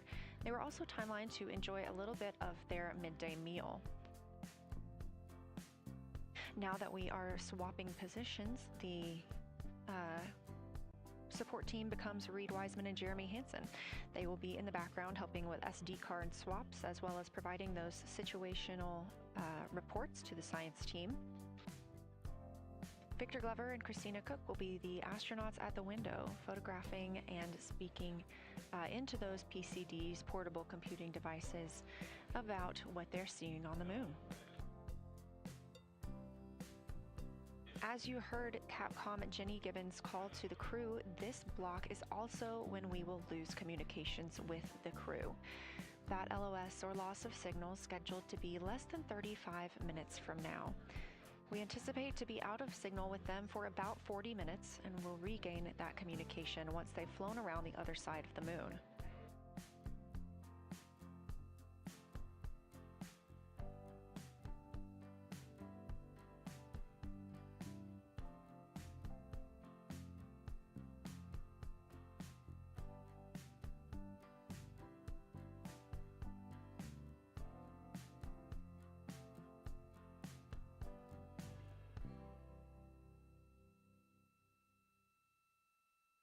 Now, even though the crew will be flying behind the moon, their observation period does not stop. They will still be taking pictures and making annotations of what they are seeing. They'll be looking for the limb of the moon, Earth set, and then Vavilov crater, which we have previously seen. They'll swap positions at the window before moving into a crew choice option. They will get to pick things that are interesting to them on the surface, take pictures, and explain why they find them that way. They'll also be looking for any impact flashes. These are short-lived flashes on the lunar surface caused by impact bombardment.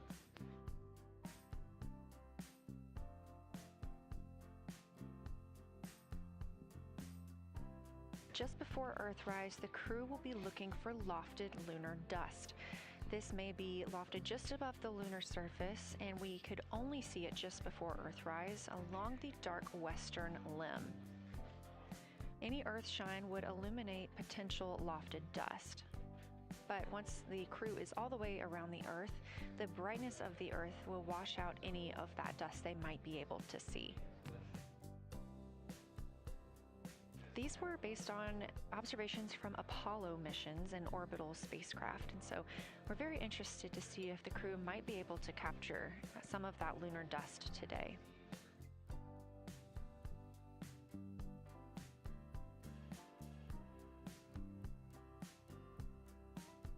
Following that lofted lunar dust target, the next will be Earthrise. We will regain communications with the crew shortly after Earthrise.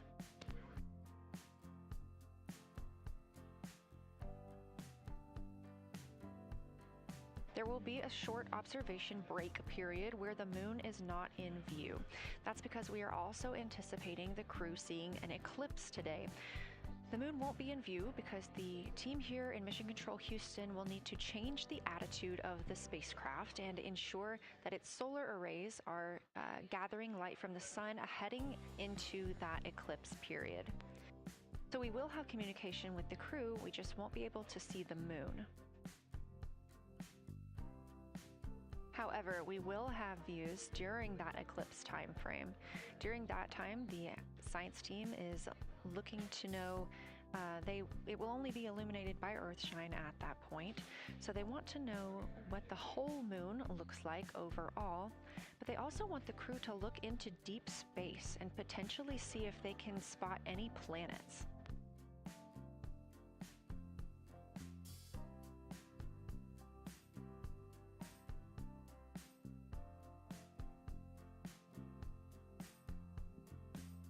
Once the eclipse is over, the lunar flyby period will have ended. We are live through the whole thing, and even once flyby is over today, we remain live 24/7 on NASA's YouTube.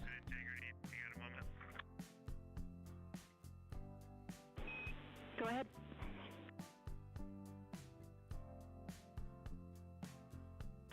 I don't know if Catherine and Devin are still there, but if they are, just wanted to just let them know how much fun we're having out here. It's extraordinary to be on the far side of the moon right now, just hanging out there and looking back at the Earth. And Ashley and Caitlin, I know you're back in Canada, but if you happen to be watching too, just wanted to say hi to all you guys. Love you guys, and we'll be heading back your way shortly.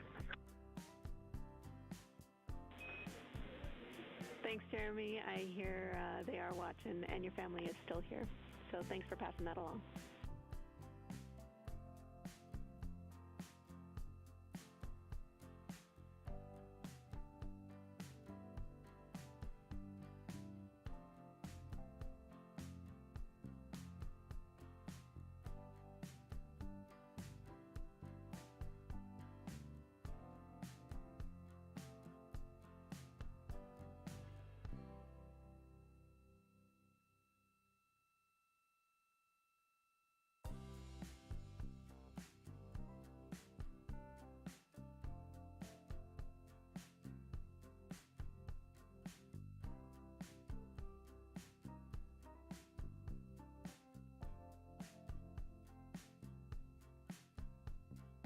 This view inside the Orion spacecraft, and it's a little hard to make out, but on the left there, that is Jeremy Hansen just calling down some well wishes to his family, joining us in the viewing room and watching online.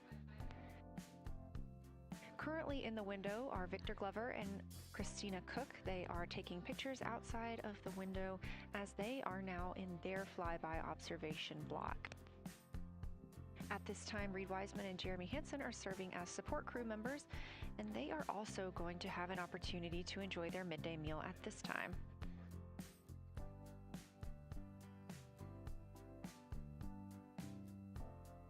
On the lunch menu today for Reid Wiseman and Jeremy Hansen, we have vegetarian chili, salmon croquettes, chicken with peanut sauce, sweet and savory kale, pickled beets, chocolate pudding, barbecued beef brisket, spaghetti and meat sauce, Italian vegetables, butternut squash, candy-coated chocolates, and maybe even a little bit of coffee.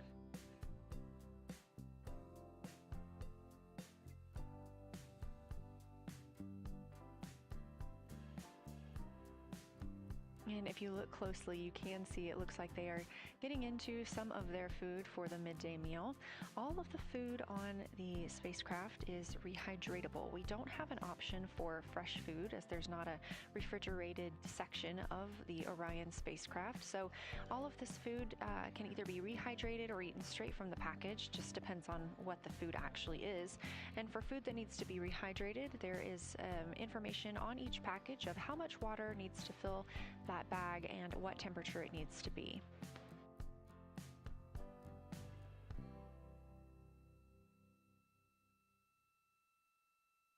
We are now 4 days, 23 hours, and 39 minutes, 40 minutes actually, into the flight of Artemis II, the spacecraft now under 4,500 miles from the moon.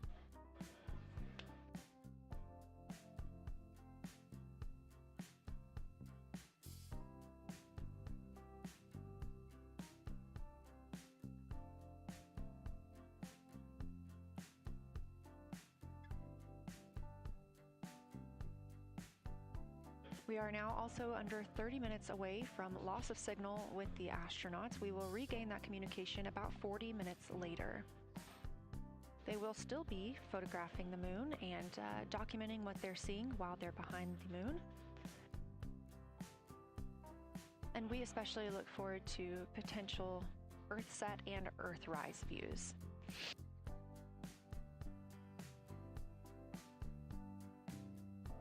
As you can see on the left side of your screen, we are streaming this solar array camera view throughout the flyby.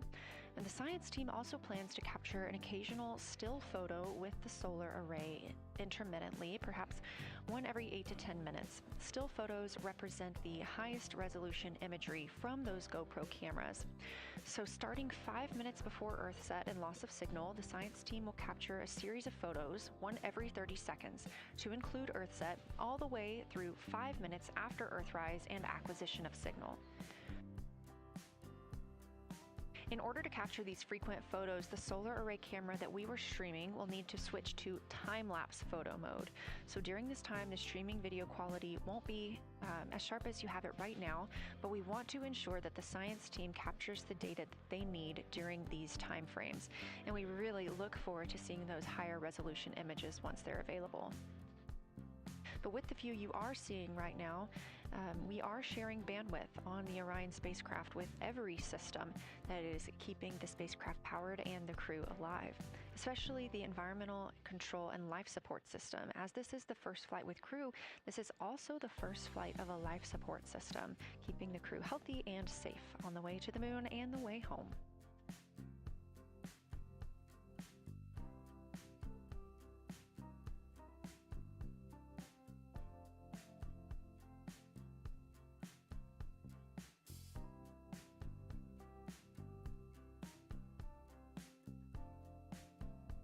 On the timeline, we're getting towards the end of the cabin and window team swap period, but it looks like our astronauts, Victor Glover and Christina Koch, are already photographing the moon outside of those windows.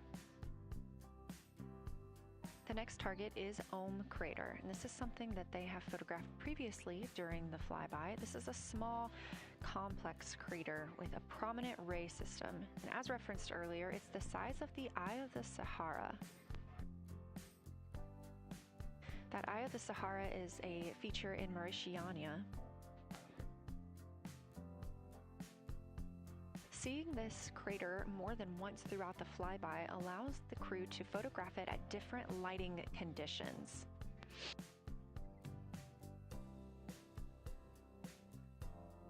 Those different lighting conditions help expose different portions of the target and can help the science team learn a little bit more about how it formed and what it is today.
Again, this view inside the spacecraft as the crew continues photographing the moon outside their windows.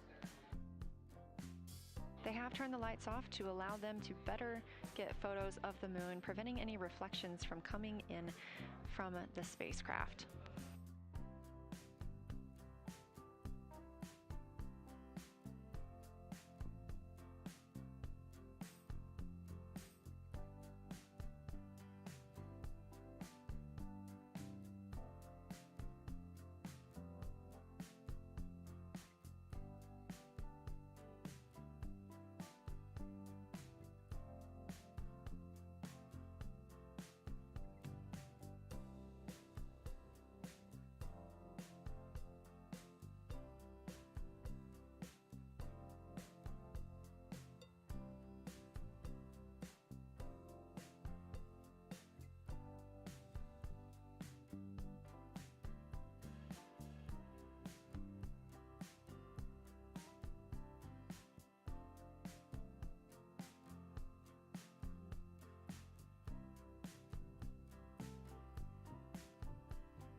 We expect the crew to be targeting Ohm Crater for another 6 minutes or so before they move into a discussion of the limb.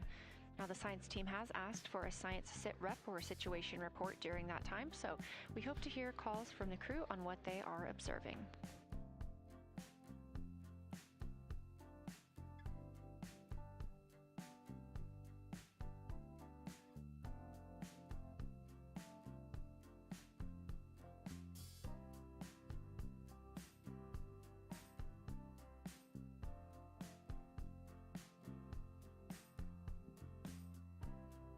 If you've been following along, at the start of the day, we did have much more of the moon visible.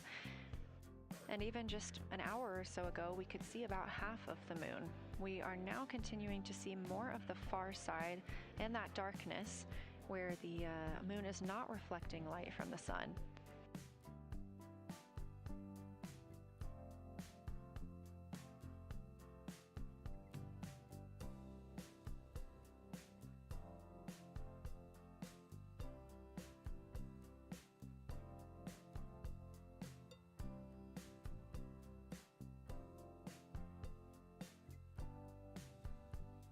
Earlier, we were also able to see some of those darker portions, that old lava flow that we often see on the near side of the moon and that we can all see from Earth.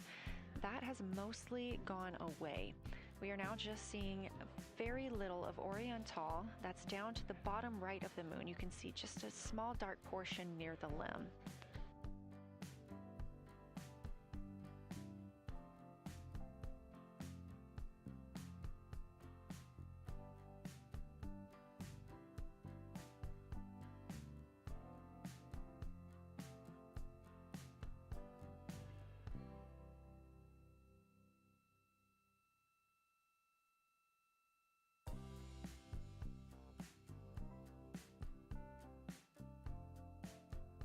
We are now about 18 minutes away from loss of signal with the Orion crew. Again, we use the Deep Space Network to communicate with the crew members when they are this far from Earth. This is the first mission since Apollo when we have had humans on the Deep Space Network.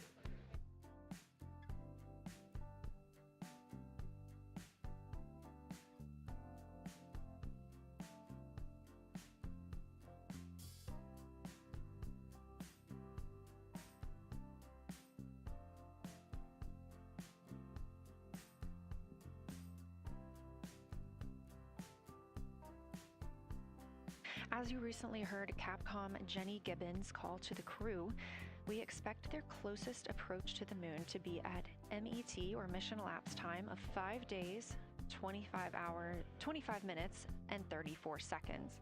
At that time, their altitude would be 4,067 statute miles above the Earth's surface.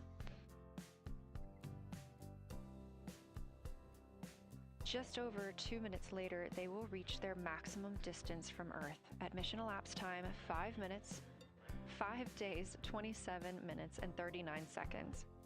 The altitude at that time would be 252,756 statute miles. These are our latest numbers, and we'll make sure to verify and confirm those once those milestones have been achieved. Obviously, we will be without communication to the spacecraft at that time, so once we regain communication, we will make sure to find out those numbers and report those to you.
Checking in on the lunar targeting package, the crew is now in their discussion of the limb. Seeing the limb of the moon, that illuminated part. Currently at the windows taking photos and making annotations are Victor Glover and Christina Koch. We are expecting loss of signal in about 13 minutes. We will regain that signal with the crew about 40 minutes later.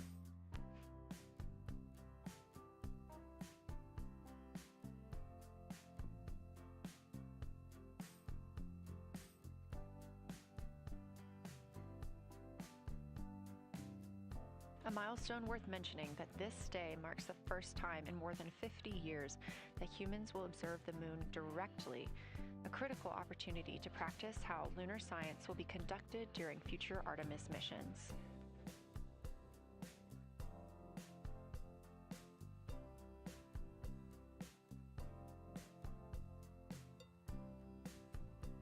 I've continued to reference the lunar targeting package throughout this broadcast, which is the primary tool guiding the crew observations, and that consists of two key components. The first of those is the Lunar Geography Review, which helped the astronauts study major lunar features in advance. That also helped them learn to orient themselves during the flyby.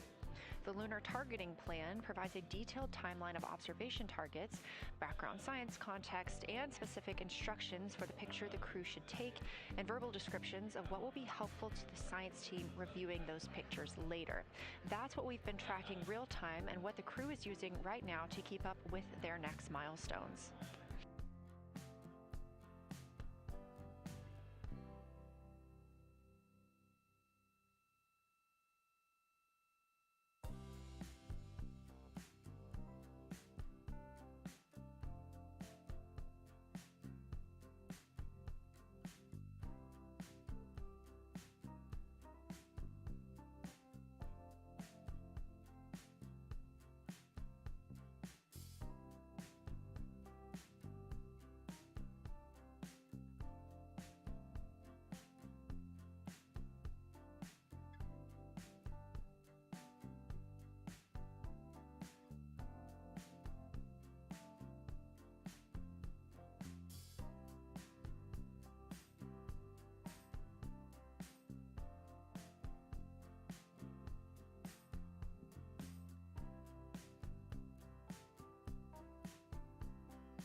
Integrity Houston, 10 minutes till the LOS. We'll take a snappy sit rep from the cabin if you have one.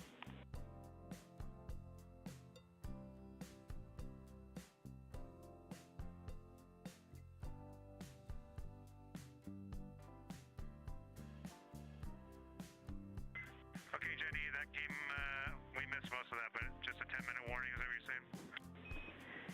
10-minute warning for the LOS, and I'll take a quick sit rep from the cabin, please.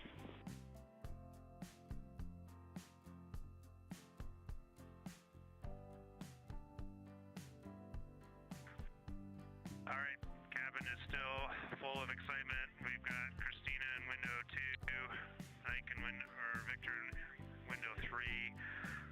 Reid's actually been trying to get some images out of the docking tunnel. We can see the Earth and the Moon and part of the Moon out of the docking tunnel, which is pretty good.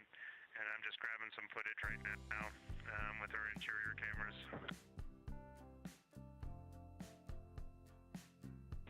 Copy, Jeremy. We'd like to know what camera Reid is using and also the status of window 1. Looks like there might be a shroud removed.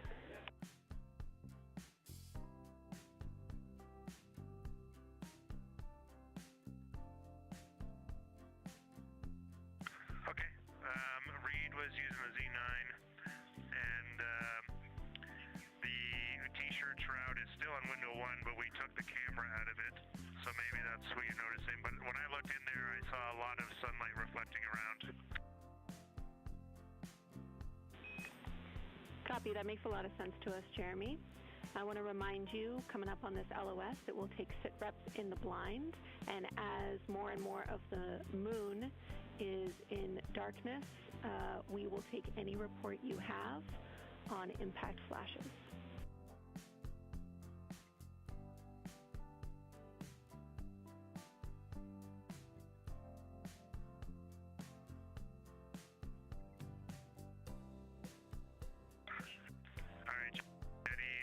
To say again your last. There's a lot of conversation here, and I was on the other side of the cabin, so I missed all of it.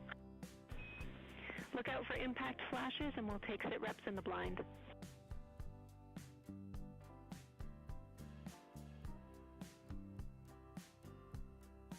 Okay, impact flashes, sit reps in the blind. We got it.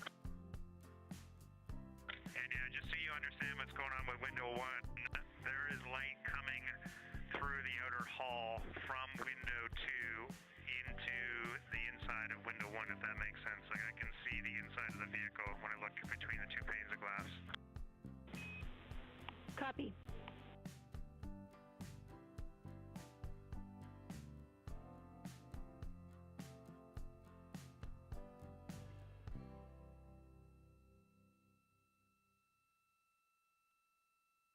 You're getting your first live look at Orion, the moon, and the Earth. Everyone in this picture.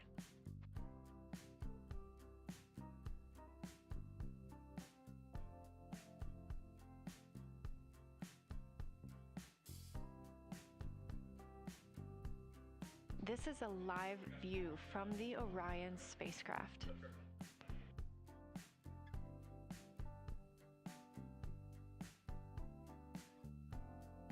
Currently aboard Orion, 4 crew members, Reid Wiseman, Victor Glover, Christina Koch, and Jeremy Hansen.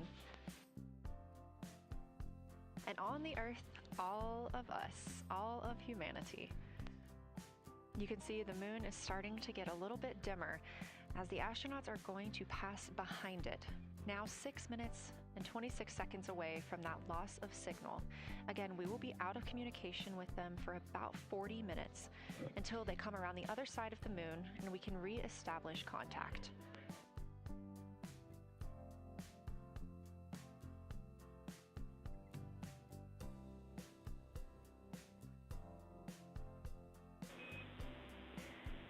Integrity Houston, you are 6 minutes from your 40-minute lunar flyby LOS.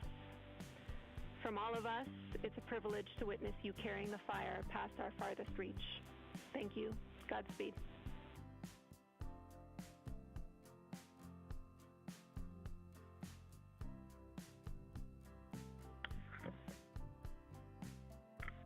Thank you for that, Jenny.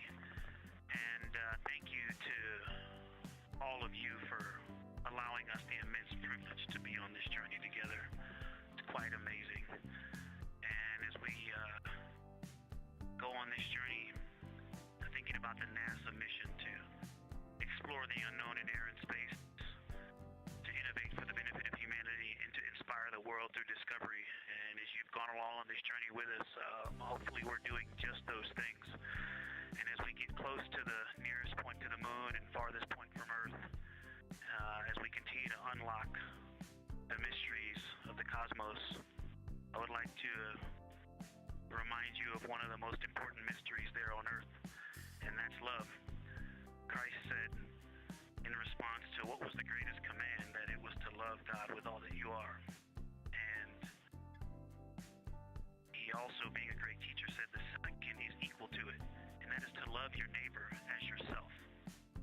And so, as we prepare to go out of radio communication, we're still to feel your love from Earth, and to all of you down there on Earth and around Earth, we love you from the moon.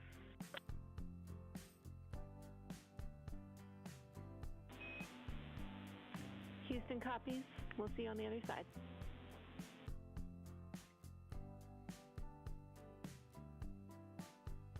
We will see you on the other side.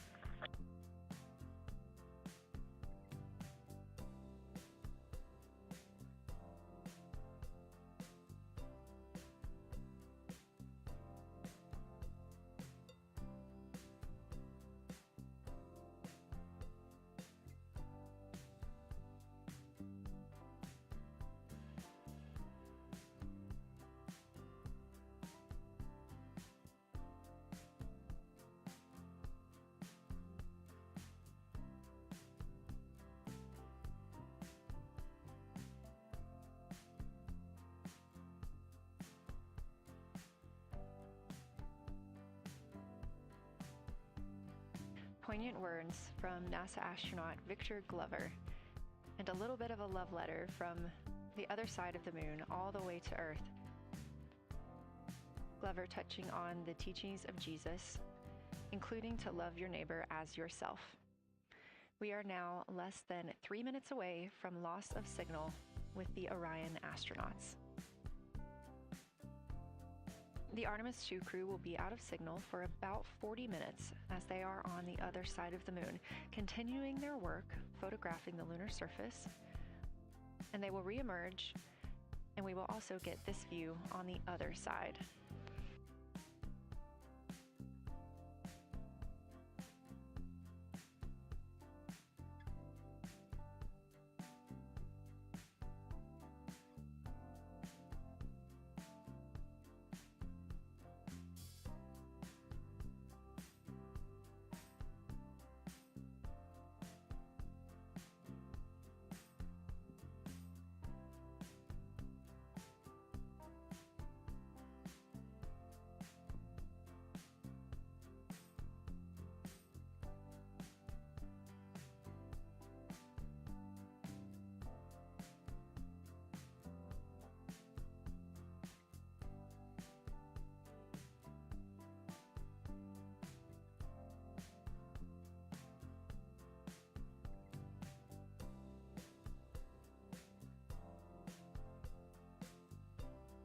Just about a minute and a half now until we lose communication with the astronauts aboard Orion on the Artemis II mission. Now 5 days and 6 minutes since their launch on April 1st. Again, we'll be out of communication for about 40 minutes. And this really beautiful view of a crescent moon and a crescent Earth. How great thou art.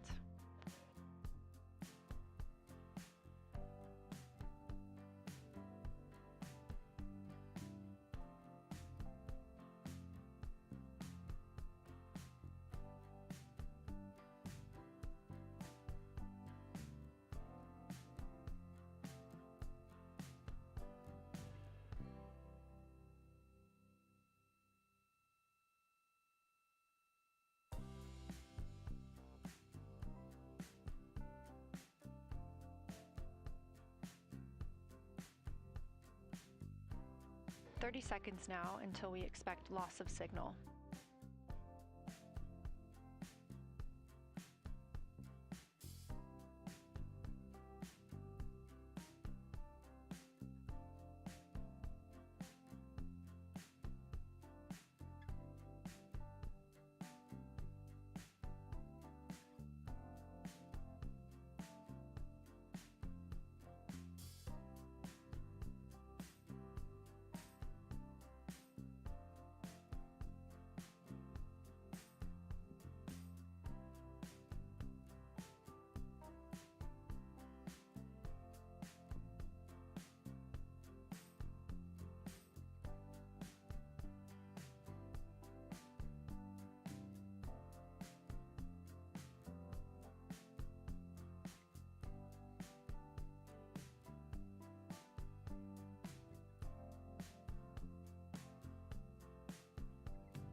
And we have confirmation of loss of signal of the Orion spacecraft as it flies behind the moon. We expect to regain communications with them in another approximately 40 minutes.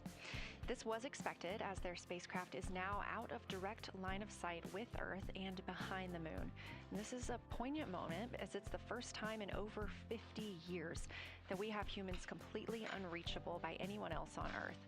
No matter how distant or secluded, we could reach anyone living on Earth, but while the crew flies behind the moon, it's simply impossible to make contact with them. This is a live view inside the Science Evaluation Room here at Johnson Space Center and just down the hall from Mission Control. This team has been monitoring the flyby all day as the team has continued capturing targets on the lunar surface.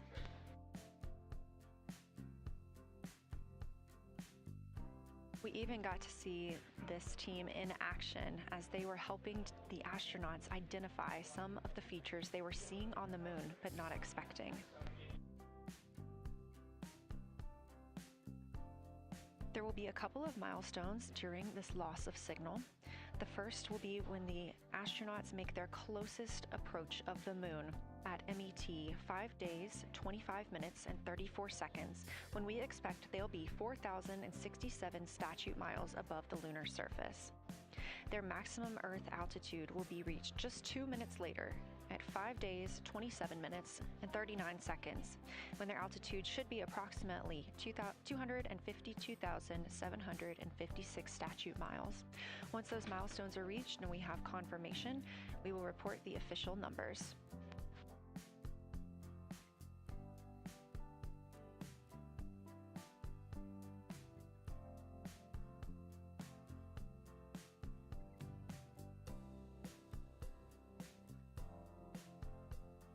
Throughout the Artemis II mission, astronaut voice, images, video, and vital mission data must traverse thousands of miles, carried on signals from NASA's powerful communications systems, the Near Space Network and the Deep Space Network. Let's learn a little bit more.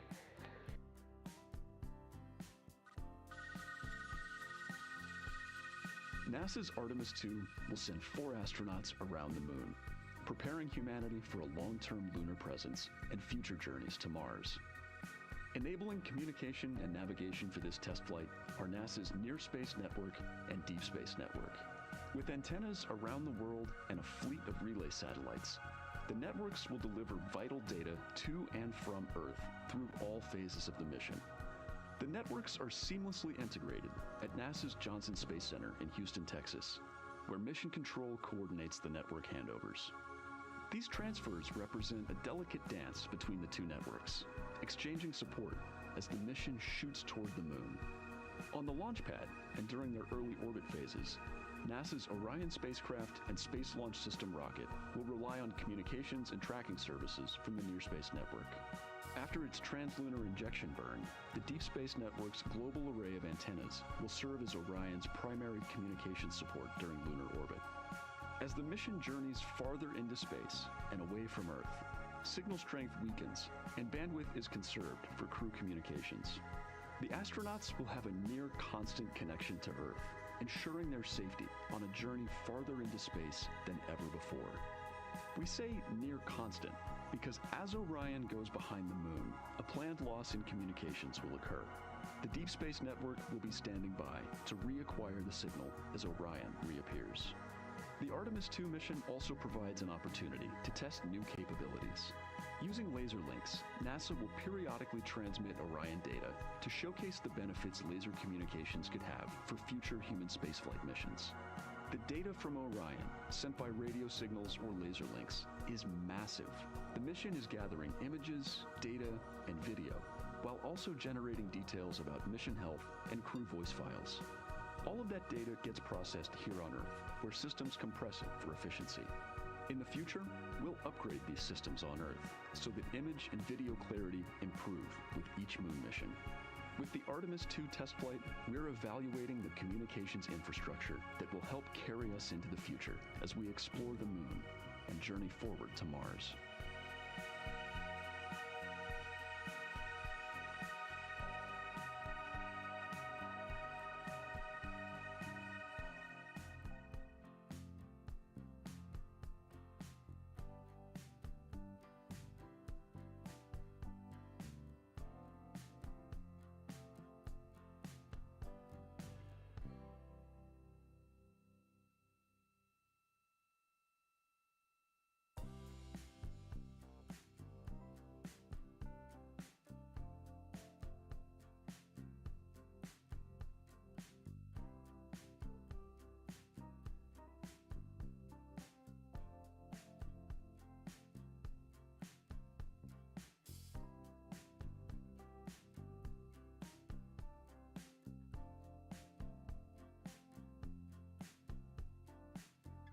We are now about 33 minutes until we expect to regain communications with the astronauts aboard Orion. And in the meantime, I've got Dr. Kelsey Young, Artemis Science Flight Operations Lead, here with us.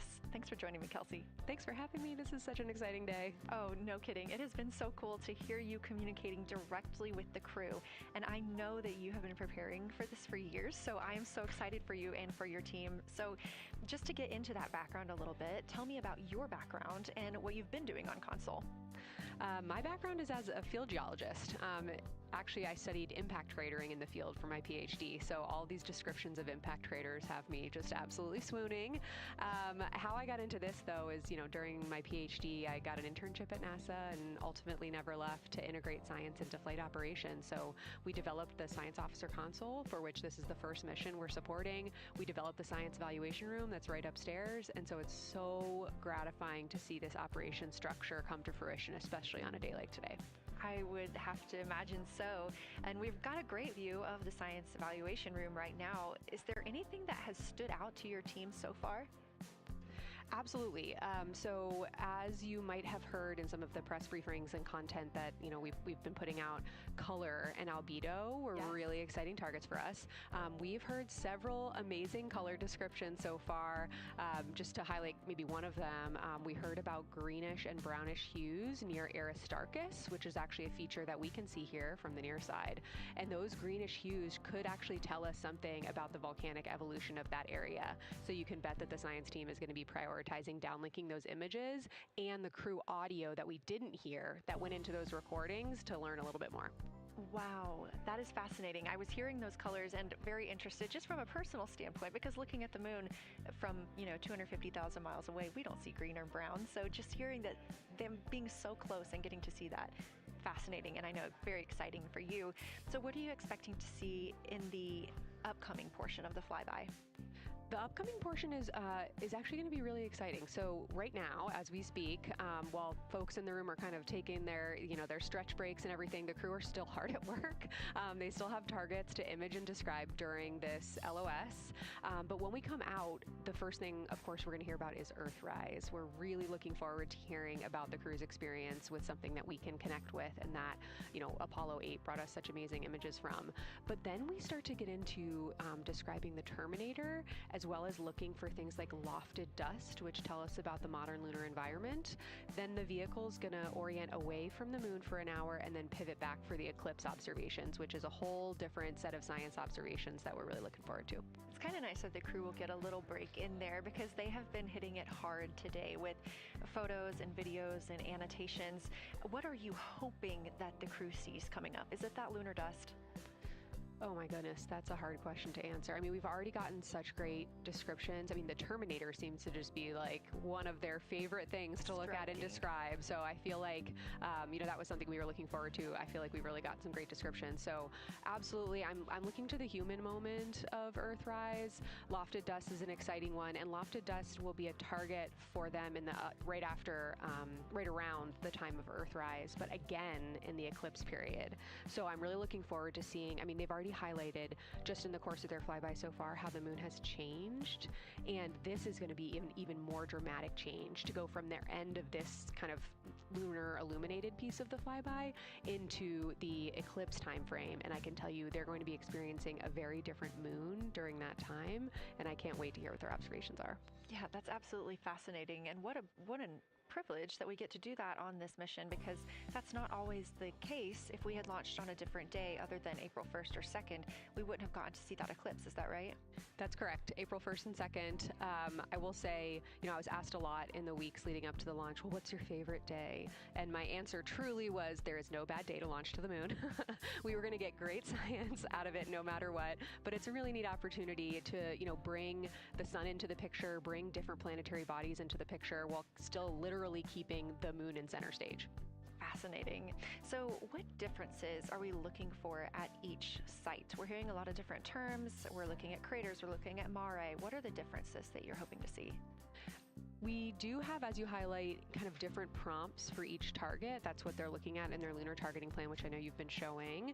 And we have even different prompts for the person with the really long lens on the camera versus the people with the unaided eye. And you've heard the crew talk about, oh my goodness, when I go from one to the other, I can really detect different nuances.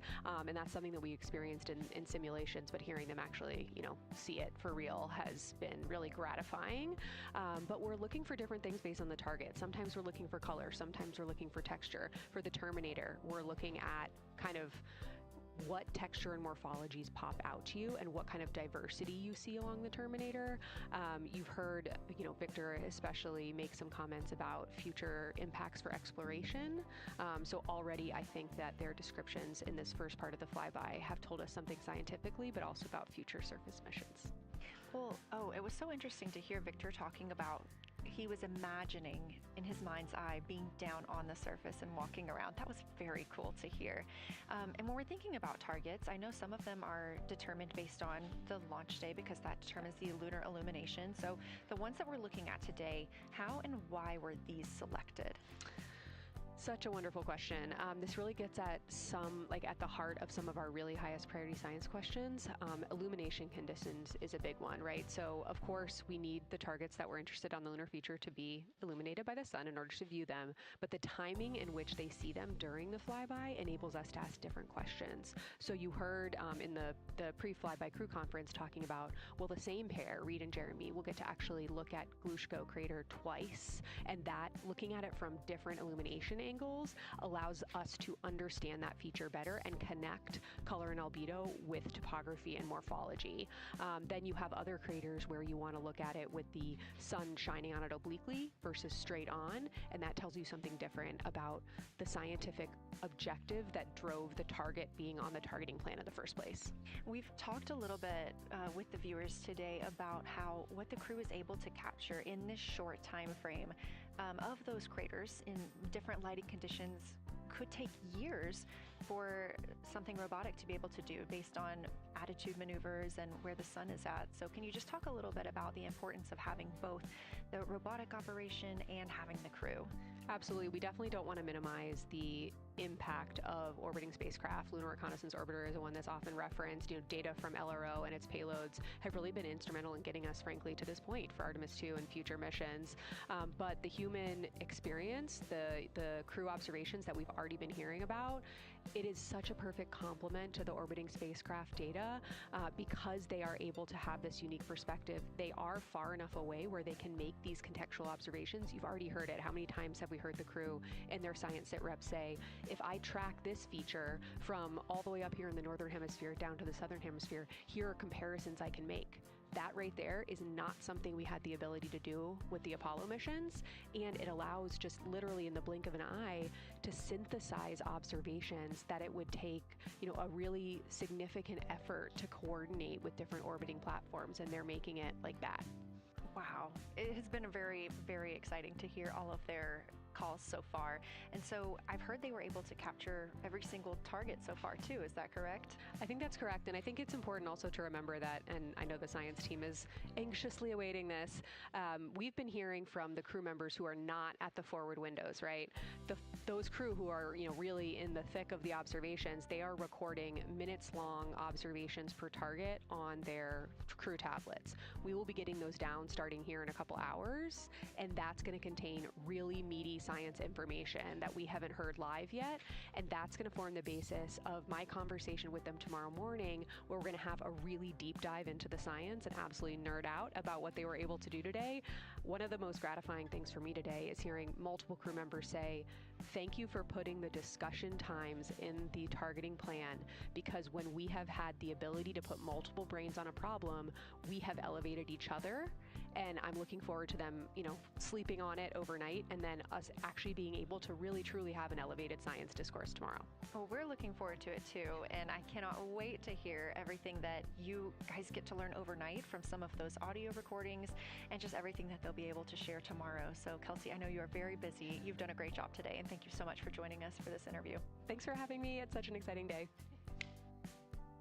We are now expecting acquisition of signal in about 24 minutes. As a reminder, the Orion spacecraft has flown around the other side of the moon where they are out of contact with our deep space network.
And we just heard confirmation here in Mission Control Houston that we have reached the closest point of our destination to the moon at MET 5 days, 25 minutes, and 34 seconds, and we anticipate the spacecraft's altitude is approximately 4,067 statute miles above the moon.